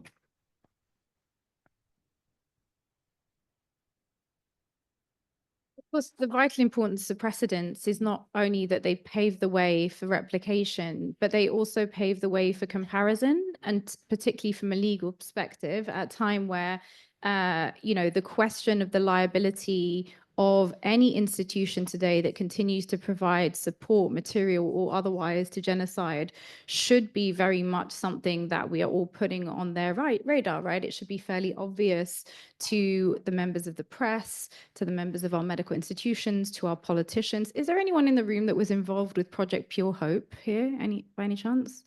Yeah, just one, just for people who don't know, because I was engaged. Project Pure Hope was about bringing a number of severely injured children over from Gaza. We negotiated backdoors, I'll save you the details, with a number of major NHS bodies that finally all agreed to bring these injured children, severely injured children, over at no cost. We pushed this to some of the highest doors in the UK political system, about as high as you can get. And it was declined. It was systematically declined.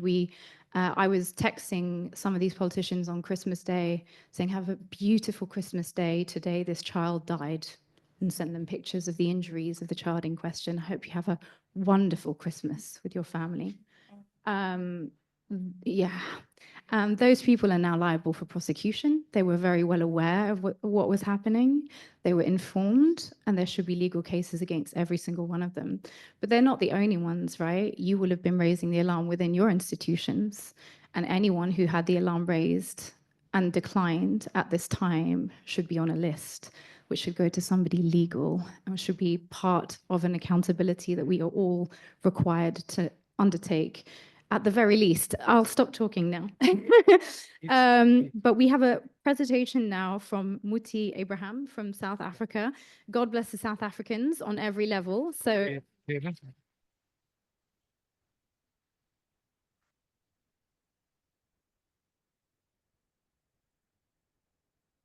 And we'll take a Q&A after this, because I know you must have many questions.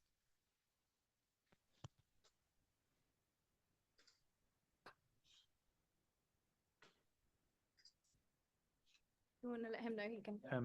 Moti, can you start your presentation from your end? Richard, can you give him sharing right, please?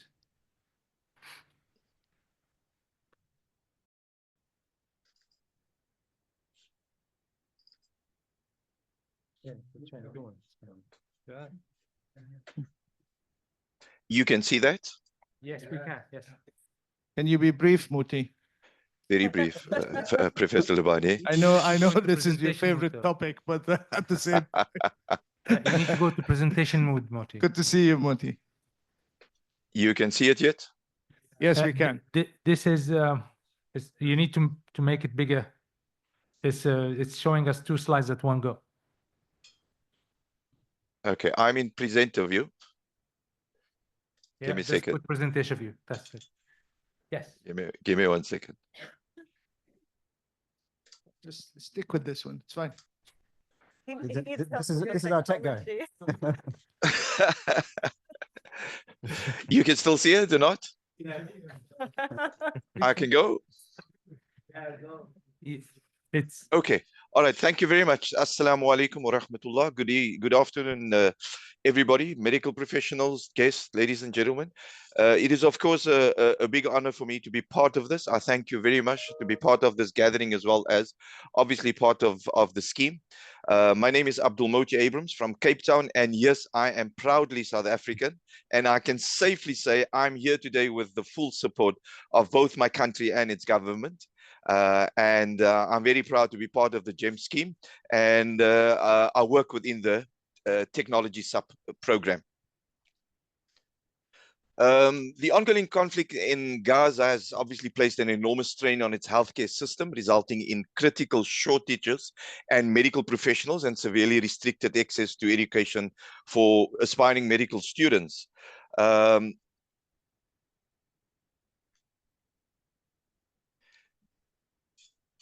Recognizing the urgent need to address these challenges, our initiatives obviously focused is to empower Palestinian medical students in Gaza. We have developed a comprehensive program aimed at providing these students with the necessary resources, training, evaluation, tools, and opportunities to pursue their education and unlimitedly become the backbone of Gaza's healthcare systems. I think it was mentioned also previously that rightfully so, during the COVID pandemic, it acted as a catalyst in accelerating the adoption of online solutions and enabling us to respond swiftly to this crisis. As a result, we successfully developed 2 virtual medical schools in collaboration with Al-Azhar University and the Islamic University of Gaza. These platforms mark a significant step forward in creating accessible and sustainable medical education in the region. Our virtual medical schools are designed for flexibility and inclusivity. Students can log in using PCs, laptops, tablets, and mobile phones, with a mobile version also functioning offline. This ensures that the students can continue their studies uninterrupted and update their devices when they regain connectivity. We obviously know about the issues and challenges with connectivity in that region. The platforms are hosted online and structured to accommodate an unlimited amount of data and users, making them scalable for future expansions, enhancements, and technological advancements. Our vision is to continuously improve and innovate, ensuring that these virtual schools serve as a beacon of hope for medical students and obviously the broader health community. I'm not going to go too much through.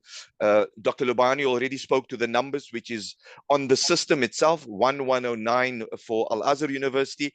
And what's good to know about that is 55.6% of those students are female, 1179 for IUG students. The interventions is quite on the platform is quite significant, and these are the system records every click and every movement on the system that the user go through. You can see the numbers are quite big. For AUG, for IUG, it varies. I think a lot of the IUG students are also still in Gaza, so it all depends on when they have connectivity. With regards to online lectures, these are the online lectures that we scheduled per month, which was just under 20 for November so far. 20 in October, just over 35. I think it was about 38 for September. August, it was about 39. July was just about 24, 23. And what's nice to see is the participant for these online lectures in November, 601. In October, 882. In September, there was 1,953. In August, 1,929. And July, 1,200 for the online lectures. Those are all participants, students logging in. With regards to the top 10 lectures that they attend, these are the top 10 lectures, and you can see per lecture 299 students, 250 students. So these lectures are quite attended, and it's getting quite a bit of attention. And these are the students logging in on the portal. Just with regards to what does it look like in the future, our platform is primed in order to just take the education to the next level. We've already installed what is called proctoring, which is where the students can do online exams and online tests. We hopefully, as soon as the genocide and the war stops and we can actually get to Gaza, I'll be the first to jump on the plane and restore connectivity and introduce what is called Raspberry Pi, which is where you can connect offline virtual hubs in order to run this portal. Virtual age for teaching is what we want to do. We would like to introduce Web3, virtual reality, and augmented reality for immersive training, which is ultimately and very much used within the medical fraternity. Artificial intelligence, interactive medical education, advanced simulation, and I think what's important, and I think Dr. Lubani is already busy with that, global collaborative learning platforms. And just as my parting, again, for from the people of South Africa, we pledge our full support to the Palestinian people. And from the words of Dr. Rolihlahla Nelson Mandela, we know too well that our freedom is incomplete without the freedom of the Palestinians. I thank you.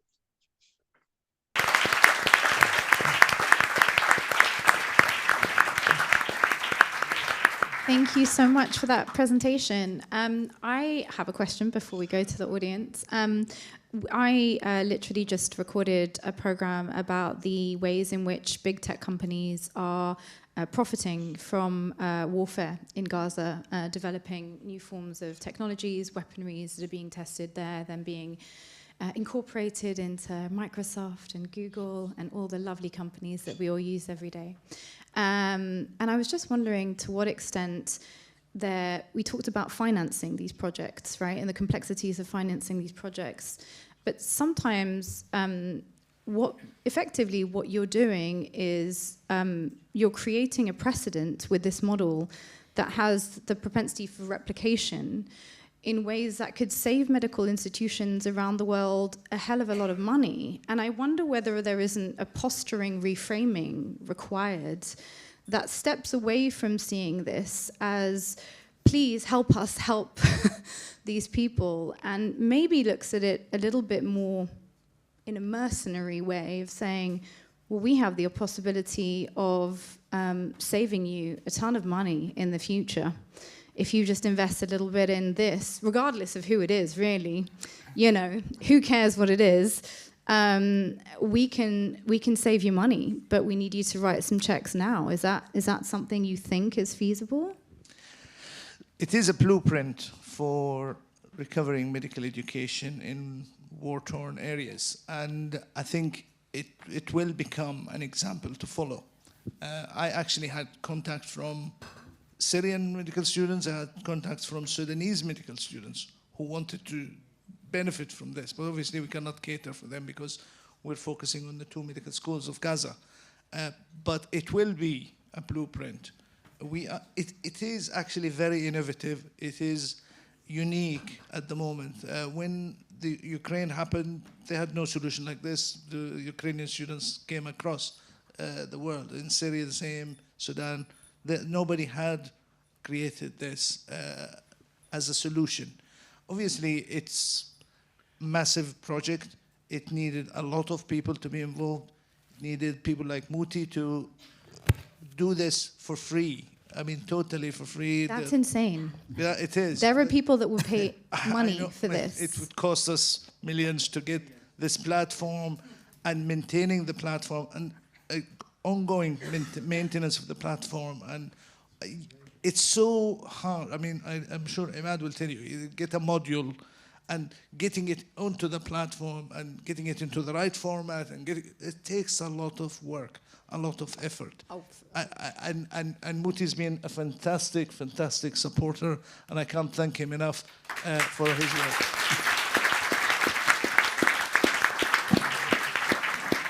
I guess what I'm saying, Imad, is somebody watching it from the outside, and I have absolutely no doubt of the huge efforts that have been required here.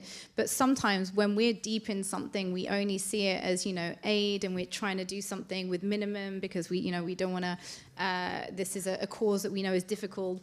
But I'm looking at it with the eyes of big tech companies who are increasingly turning to modular education, not just in war zones, by the way. Of course, you mentioned war zones and it's effective there, but looking at it all over. I'm speaking to higher education settings in the West that are looking at modular education.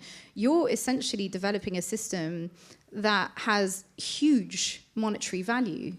And I'm just, from a mercenary perspective, proposing to you that there are maybe ways to fund this that don't focus on a request for, please help us, but we have something highly valuable here.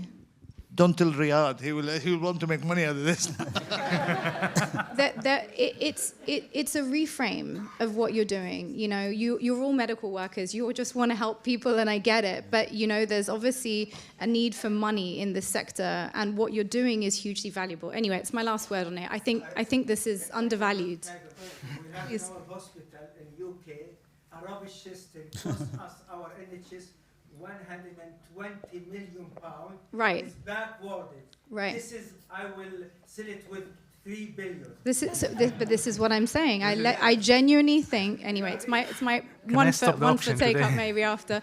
I'm only saying it because the potentiality of the checks that we're talking about can feed back into supporting and rebuilding the infrastructure that you all want to see rebuilt. So, never undervalue or undersell what professionals like yourselves are undertaking. I'll take some questions from the audience. There's one lady here, this gentleman here. Okay, a few hands. Do we have somebody with a roving mic? There are mics, yes. We do. Okay, amazing. Thank you. We'll start here and then I'll come to you, sir. There's a mic on that side as well. Hi. I had two questions. They're slightly long questions. So it's really interesting and inspiring to hear so many different projects of this GEM. There's what's happening out of South Africa in Harvard and Leicester and everything. But I just wanted to kind of pin down some details just so that we could think about the direction of travel for medical education. So are your individual projects and the schemes, are they used as an adjunct to the current provision? Because obviously we don't need to treat the medical students there about how to manage trauma or mass casualty or major hemorrhage. They are getting that experience hands-on. But as Dr. Imad mentioned, Gaza has a raised primary healthcare system at the moment. We were asked to try and take an insulin just so that people could try and get some better diabetes control. So there's the current clinical management of diabetes and hypertension and non-communicable diseases are non-existent. So you can only imagine how the education of those things must be non-existent as well. So I guess the first question is, so are your schemes to kind of try and plug in those gaps? And if so, who identifies those gaps? Effective partnerships are reciprocal, so I guess we could learn from medical students in Gaza about like management of trauma and burns and all that sort of stuff. That's the first question. It's quite long, sorry.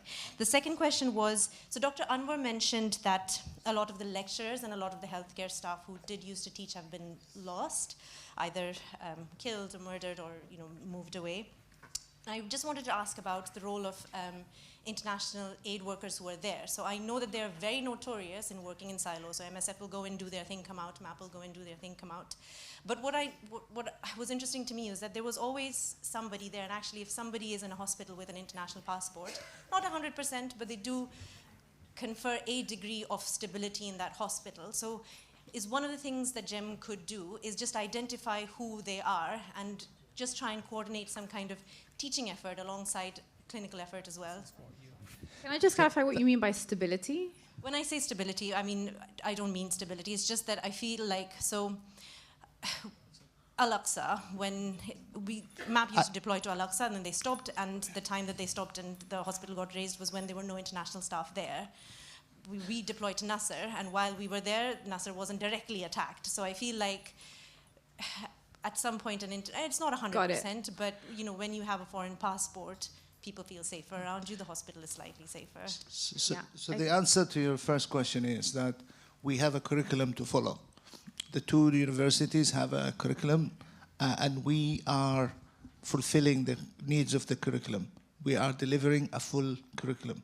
So it will involve diabetes, it will involve hypertension, it will involve everything that is to be delivered in the curriculum. And that's what we are working on and working to deliver. So it should cover everything. As you've heard from the students, they're experts in trauma management, but that's only a small part of being a doctor. So they need to know about endocrinology, they need to know about gynae, they need to know about pediatrics and everything else. So, and we are following the curriculum of the two medical schools. And that's why you have two logins for the Al-Azhar and the Islamic University medical schools. And that's where Dr. Shakura is getting all the learning material for the two separate universities uploaded on the portfolio, on the platform. And Dr. Hiba Osman is making sure that the lectures being delivered, the interactive lectures, fulfill whatever else is missing and required. We have used people who are on humanitarian missions in teaching, and only last week, Dr. Jihad Ajlouni, I don't know if you've heard of him, he's from the Jordanian Committee for the Support of Gaza. He was one of the external examiners in the OSCE exams that were carried out by the Islamic University. And there is a video of him talking about the standard of the exam, the standard of the quality. So he provides authenticity for the exams, and the level of the examination that is going on in Gaza is exactly the same as it was in Jordan, he said. So we do utilize people going on humanitarian missions, both for teaching and also now for examination. Yeah, I mean, the Jordanian Committee is part of the GEM scheme anyway. They're one of the partners on the GEM scheme. And as we said earlier, all the partners have a representative on our executive committee for the GEM scheme, and they deliver the program, basically. Does anyone else want to come back on that? James, maybe on the second part in Yeah. particular, as someone who has a close friend in North Gaza in a hospital right now, I hope what you're saying is true, but I don't know that to be true.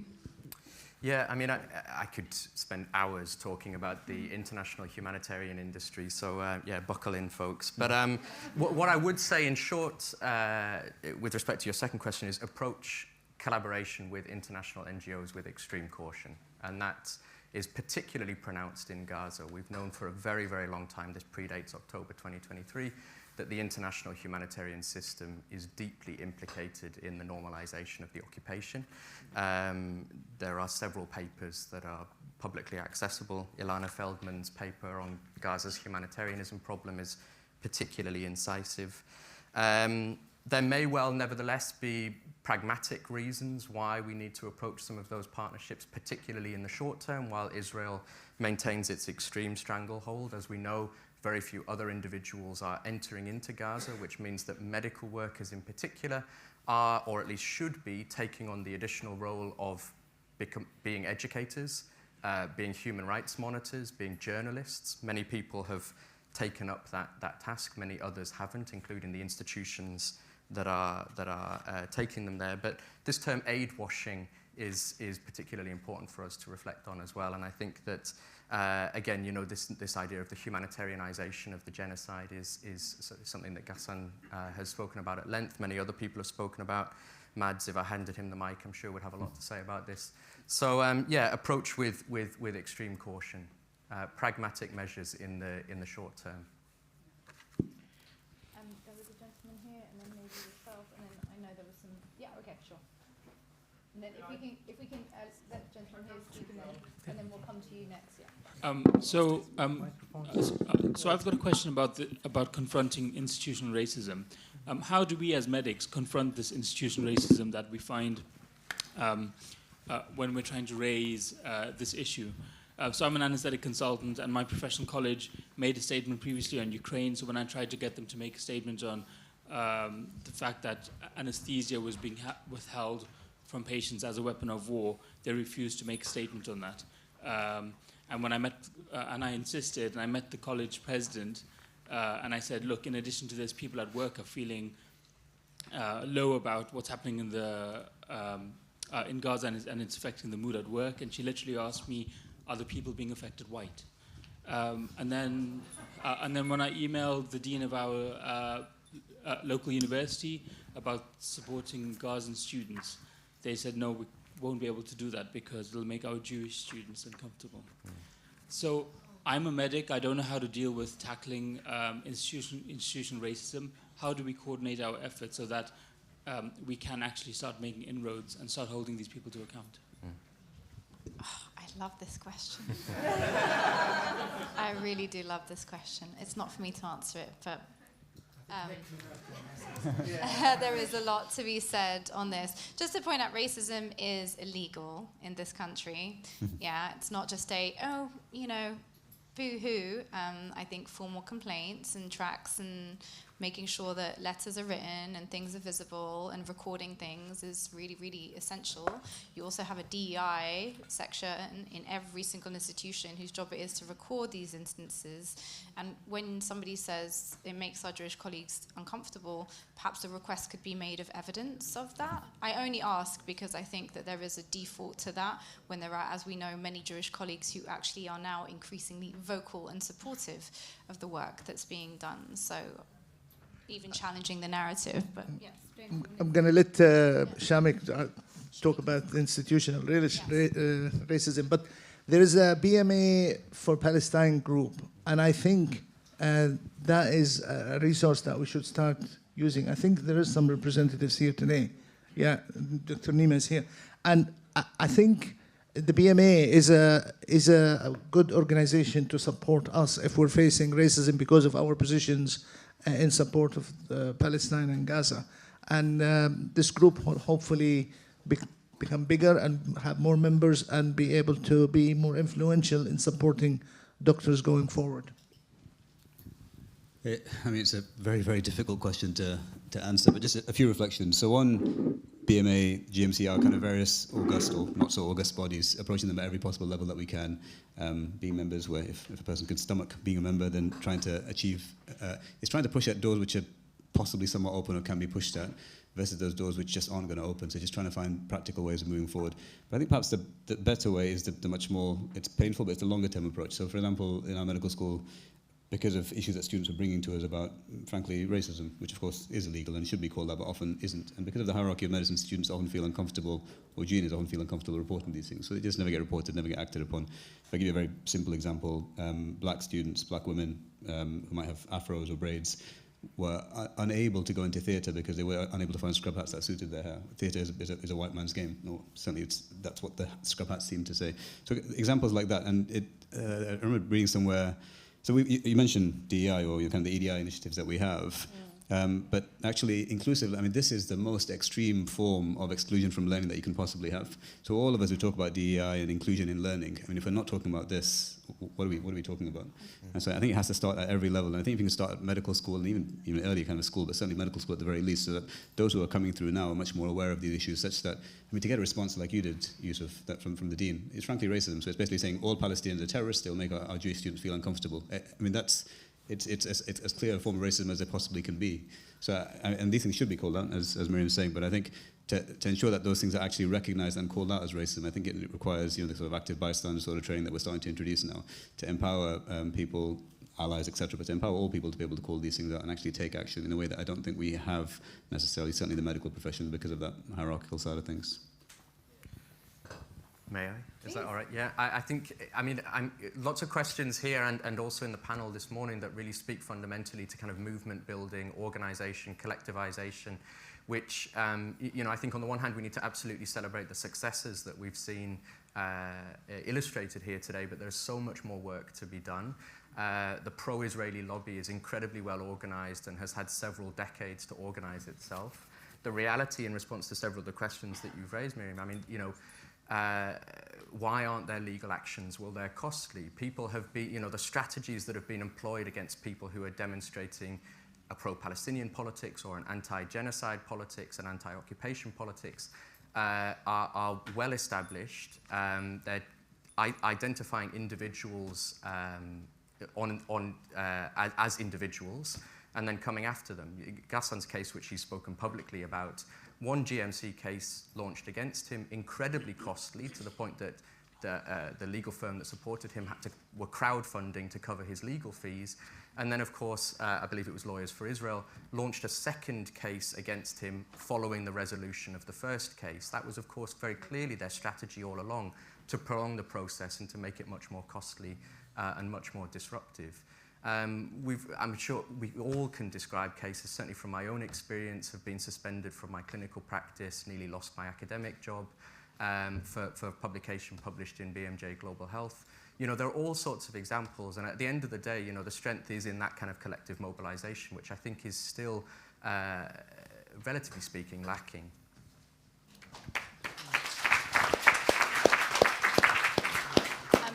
So the lawyers, the legal stuff, really important, but also the track record. So, for example, your experience, I'm sure, caused you immense distress that required you to go and see a GP to make them aware of the distress, so that there was a track record of evidence. Not maybe once, but perhaps the second time that you received a response, it put you into a depression, sir, I'm suggesting. I'm very serious right now. I'm very serious right now. We have additional questions. Yeah, online questions? There are a few online questions. Shall we be fair and allow some online questions? I can see there was a gentleman here or somebody here that wanted a question. Maybe one here, one at the back where I can see, and then we'll take the onlines. Maybe you can combine forces. We will combine forces. Again, thank you so much for the inspiring panel and for your efforts that you're doing for medical education in Gaza. And it raises the question for me, there's a lot of goodwill among individuals. There's a lot of good things happening. And how can we leverage that goodwill and make our forces stronger to align these efforts and maybe strengthen them? Health workers for Palestine. Sorry. Can I ask the second part, maybe, if I would say, thank you very much again. Thank you very much again. It's really very marvelous, innovative, under the necessity this project has come. And we shouldn't really take it as normal and make it a solution for future disasters. We should really, what should we think, if I'm going to ask, what should we do to stop this and go back to normal and hand it over to the colleges or universities in Gaza? What should we do to get Moti on that plane to go back and hand over this for them to do? I think it's really a huge effort from colleagues to jump on the faculty and deliver all these things. But it's very important that we need to put pressure to go back to what it was normal, rather than, Then normalizing the exceptional circumstances. Yes, okay, so I'm going to take 3 questions in a row and then allow the panel to answer so we can get on a little bit quicker, if that's okay. Of course, we have a very important question up front, so I'm going to go to you, sir. Thank you. I have a question for Professor Osman. I've been to Harvard lecturing. I've been all over the US lecturing about Gaza. It's the only place where I've been harassed from the auditorium. On the first invitation, on the second, the dean was there with a lot of campus police and threatened anybody who would try to harass. It's the only place. And how is it that you, as a brilliant teacher and academic, are denied the right to speak on behalf of the seat you have in what is considered the world highest sort of level of academic excellence? Is it because Harvard is a Zionist-controlled academic center without any reference to objectivity? Because this is not a difficult conflict. This is a difficult occupation. And that should be understood also by Harvard, unless they don't want to have any respect at all. So how can this be brought to an end, that these highly regarded academic institutions continue to support the Zionist colonial project without being punished? We support you. You're brave. Move on. Get sacked. But don't give up. We definitely don't want you sacked. Can somebody get a mic just up top so that we can then take all 3 questions at once? Or have you got a mic? Yeah, last question, and then we'll get the panel to answer. Thank you. This question is for the entire panel and from moderator Dr. Francois. Has the nature of the British education system, particularly for medicine, is hyper-specialized. So from the age of 16, I've never touched an essay or a social science subject. And into medical school, we solely look at anatomy, physiology, and clinical rotations. And then subsequently, with how competitive training is and training posts are, people do masters and degrees, but very much in those specific micro neuroscience, cardiovascular science. And I wonder, has that hyper-focus really impacted the confidence and capability we have as a profession, as students and as doctors, to actually think outside the box and make an impact? Like Dr. Francois mentioned, we have a particular framing in mind. We say we want to help people, but we only do that from a very specific perspective. And I wonder, is that partly because we've only really studied biology and chemistry since we were teenagers? And I'm not calling for every medical student to study Foucault or Machiavelli or whatnot, but do we need to rethink, as comfortable as we are pursuing a PhD in something, do we need to be comfortable pursuing a social science degree, having an understanding of basic macroeconomics, having an understanding of media studies and the judiciary system? Because at the end of the day, I said in my medical school interview, I want to help people, but I think the nature of how help has changed. And I wonder what your thoughts are, what your advice might be to someone like myself who's in the early stages of their medical career. Thank you very much.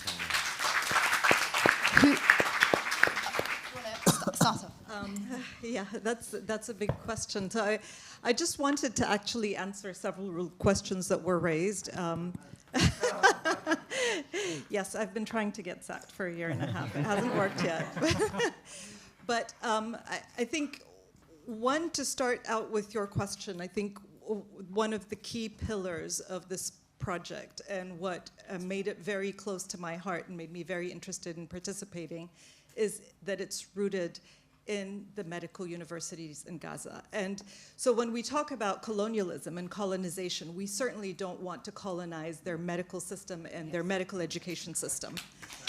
And so from the very beginning, the idea was to let the universities lead and to build the project in a way that we can hand it over back to the universities. We have wonderful faculty, wonderful administration, brilliant. I mean, you've heard about the brilliance of the faculty and the students. And so we're not here to replace anything, and that's why, you know, using international faculty, including the faculty who have volunteered so graciously. In the process, we wanted to make sure we didn't sideline the local faculty and bring in international volunteers who probably have better internet and are not hungry and know where they're going to sleep tonight. It's easier for them to participate. But we don't, with all the losses that are going on, we didn't want to take away agency. We didn't want to take away some additional pieces for the local faculty. So keeping it rooted there has been really important. Thank you. I can come in on the medical microphones. Yeah. Oh yeah. You don't. Yep, don't need that. Okay. Yeah, don't need mics. Yep. So, on the medical education question, which I think is a great question, and maybe Hiba can come in on this as well. I'm not sure if it's as simple as the medical education in the system in the UK being very kind of scientifically focused, because of course you have a more pre-med and then kind of a more liberal arts, or a bit more of a mix of things initially in medicine in the US compared to the UK, where it is much more scientifically focused. I think it's a wider societal problem in terms of our worldview, the way it's framed, the way it's developed. It's part of it, of course, will be what we study, but I think it's much broader than that, and it starts much earlier than that as well. So much I'd like to say it's just a medical degree, and within the medical degree itself, you should definitely explore opportunities within and beyond that. And most medical schools will have, you know, kind of special study modules or special study components where you can expand outside of your medical degree. You might have the opportunity to have an intercalated master's, for example, where you can go and do philosophy or law or something outside of medicine to kind of expand your way of thinking about things, because those frameworks are so important. And you're quite right on the point that medicine itself, because of the professionalism stick, we're taught to think in a particular way. That hierarchy, again, is kind of developed into us, and we're therefore scared of doing the kinds of things that, you know, Maria's been kind of encouraging us to do, which we should be doing, which James has been encouraging us to do. So definitely step out of the medical mold as often as you can. I took 3 gap years to study medicine. I think it helped me broaden a little bit, but I would have liked to have taken more if I could have. And there's a reason why it will be me and James saying it, because the privilege of whiteness is that we don't also get subjected to the same types of policing that black and brown communities get subjected to, right? The default of criminality, the default of questioning whether your loyalty is to what. So it is a different experience. But I do think that we've all just generally, the Muslim community overall, been massively affected by the post 9/11 climate of feeling like a suspicious community that has to, as we say in French, show patte blanche, you know, prove constantly that we're innocent, that we're the good people, that we are not doing it wrong, you know. And it's like, you know, like we already know who we are, right? I think that's the bit where we need to turn the page. We know who we are. We know what we stand for. Now let's stand on those principles and, you know, stand in the courage of those principles at this time. Because this country needs some courage right now. It needs people to take the lead. And this isn't a Muslim issue, but as Muslims, we do have a set of principles that allows us to stand in that courage. And so I hope that is where some of the hope will come from our community in particular, but not exclusively. Sorry, James. I'm going to pick up on 2 of the questions, maybe perhaps first from our colleague at the front here. This kind of question of adaptation. I mean, fundamentally, you know, you don't adapt to a genocide. You do absolutely everything in your power to bring about an end to the genocide. And I was grateful that that's actually the point from which we departed this morning, that we started by talking about the violence. I mean, as we were listening to Dr. Anwar, his recorded intervention earlier, you can hear the Israeli drones in the background. You could hear at least 2 Israeli airstrikes during his short intervention there. Those are drones that are built with parts that are constructed in this country. You know, so when we also think about our role as educators, absolutely, we adapt under extreme circumstances, and we promote and we celebrate the phenomenal work that colleagues are doing here. But we really think again about what is our role as educators, be it in the medical space or elsewhere. And that's my segue to your question, which is, I mean, firstly, absolutely every doctor should read Foucault. And then they should read about why he's so problematic as well. So I think this is, yes, it's a fundamental problem in medical education. We need to be reading about the settler colonial determinants of health, put forward, of course, by a Palestinian scholar, Danya Keito, and others. So, you know, these are absolutely things that we need to be educating ourselves about so that we can fully practice a more politically engaged medicine. You know, feminist scholars talk about this notion of dignified rage. I mean, I feel a lot of that in the room today, and I think that that's something that needs to be channeled through medical education, but absolutely through all other spheres of our social lives as well.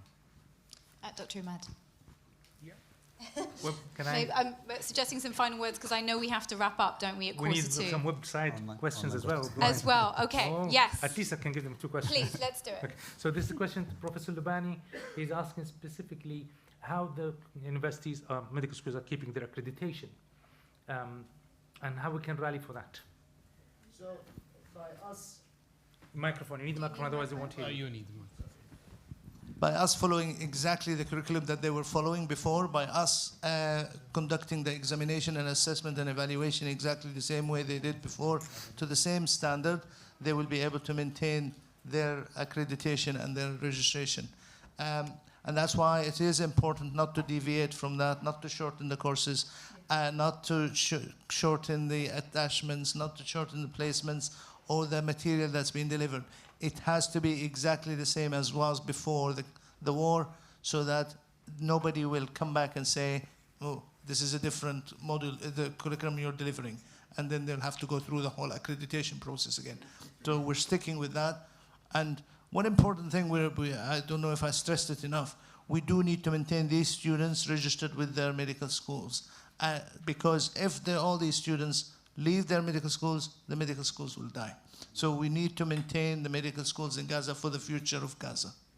And one last thing to add, that the faculty councils from both universities are represented in all levels of the GEM scheme, even in the very minor detail. I'm here, leading one of the most important committees, and I'm also one of the council of one of the faculties. So we are watching everything and supervising everything in the scheme. So this will maintain the accreditation, I think. The next question, I need to fire them quickly. Are you looking into any postgraduate opportunities, online postgraduate training or opportunities, especially in palliative care, the question was about, or anything else? So we're doing medical education, we're doing dental education, we're doing nursing. You want me now to do postgraduate education as well? I have to say, the PalMed Academy was actually established for postgraduate training. And that is what we were focusing on. And we were going to, and I spoke to Nick Maynard at a social event even about setting up an upper GI training program in Gaza, because we don't want them to keep going to Gaza. We want the upper GI surgeons in Gaza to be sufficient. So yes, we will go back to that, but once this war is over, once hopefully this situation will allow us to do so. And final question, the students who are abroad now, are they planning, do you know if they're planning to go back to help and serve in Gaza? And will they be able to go back to help and serve in Gaza? So they all will qualify from their own medical schools, okay? We have started the discussions about what happens next after that. In South Africa, they cannot get internships. In Pakistan, I think it's going to be difficult. In Turkey, it's the same. So they're going to have difficulty getting internships or the postgraduate training. There is no route back to go to Gaza at the moment.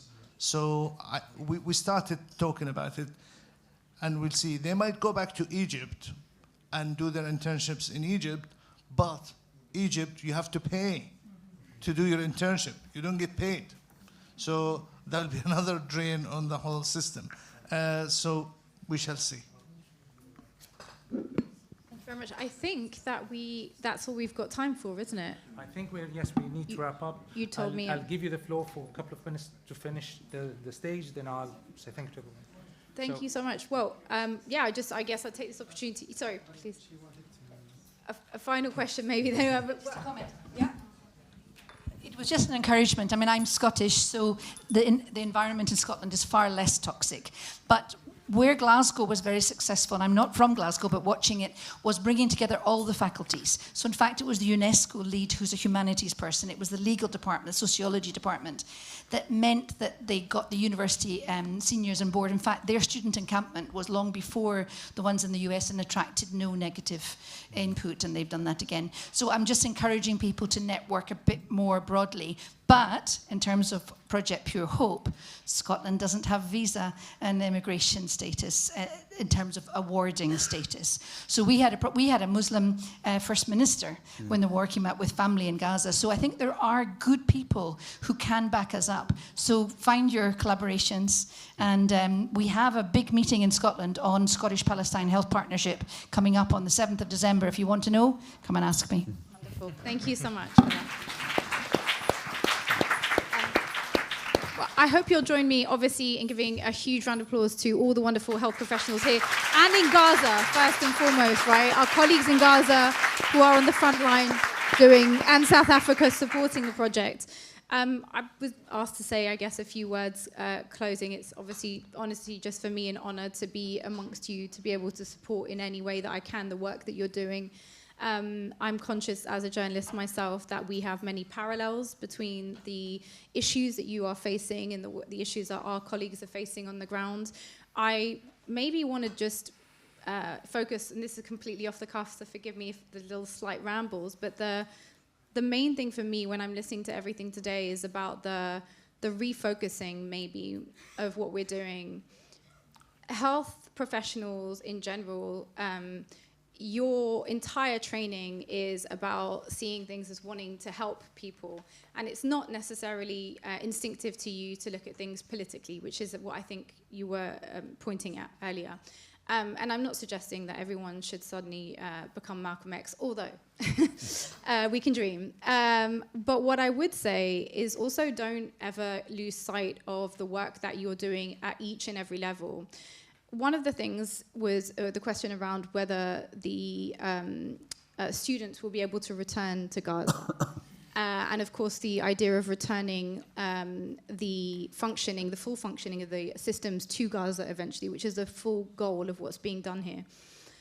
I would also wonder whether there isn't something that should be done around regarding our colleagues who are the ones still standing on the front lines, becoming some of the most experienced medical professionals in their fields, becoming the reference points for us in this country, so that we don't look at going to Gaza as going to help, which is the very colonial approach, but actually we need to go to Gaza to learn from the most experienced people there are in this field.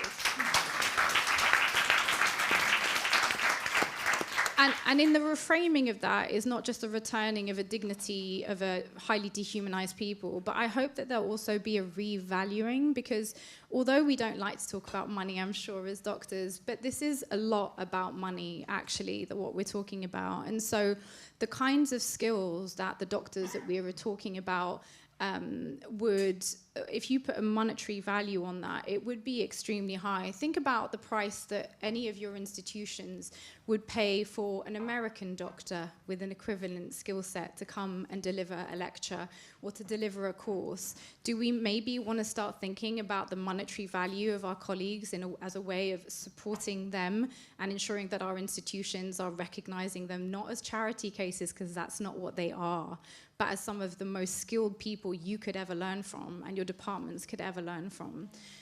What point one. The second point is this thing that I hinted at already, which is that you tend to see, and we've seen this a lot, by the way, throughout the conflict, good people developing highly innovative systems to deal with an emergency situation. But when we do things out of the goodness of our heart, we sometimes forget that there is huge financial possibility within that. And I'm not suggesting this from a greed perspective for anyone involved. I would highly suggest that as quickly as possible, you find a way to allocate the IP of the systems you've developed to the institutions back in Gaza, so that any future financial value that is obtained for the systems that you're developing, and they are immensely valuable from what I've already just heard today, that goes back into immediately the pockets of where it should be going to. And there can be no cooptation, because we know when money enters the room, greed enters the room real quick, real quick. And then finally, I wanted to talk to all of the medical students and professionals in the room who are doing what they can within the UK setting, and I know how difficult it is.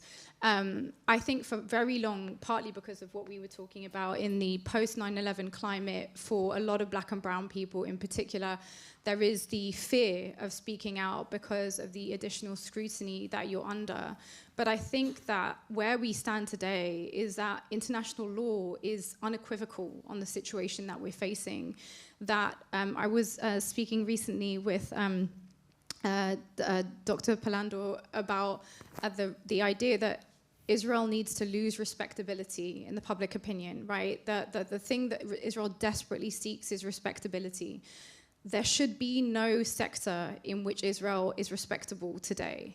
When you step into a room to make a query about divestment, about refusing to kowtow to sensibilities related to the protection of Israel, you don't do so with the full weight of international law on your side, and you should hold your head high in that situation, because you are making history on so many fronts. You're making it in a time where international law is literally on the line, not just for you in your sector, for all of us.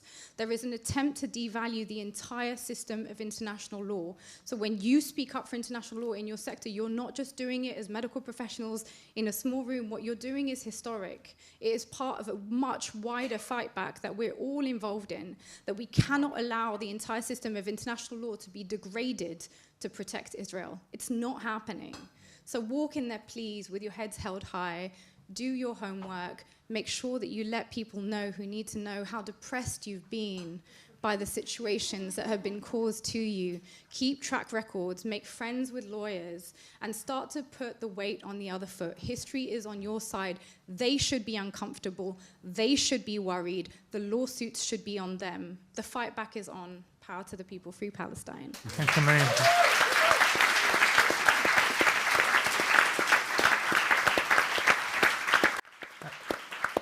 I would like to end this session by thanking everyone. We have guests coming all the way from Scotland, all the way from the United States.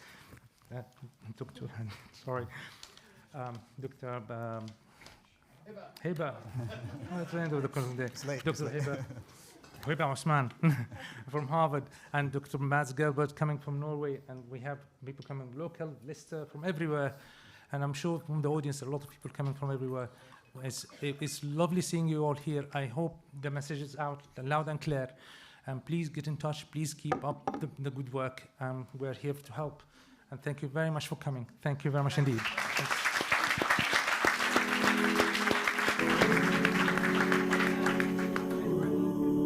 Innocent cries, innocent lies. Where do they go? Where do they hide? They wanna play, they wanna stay. No more goodbyes, too young to die. They just want hope that they can grow, achieve all their goals.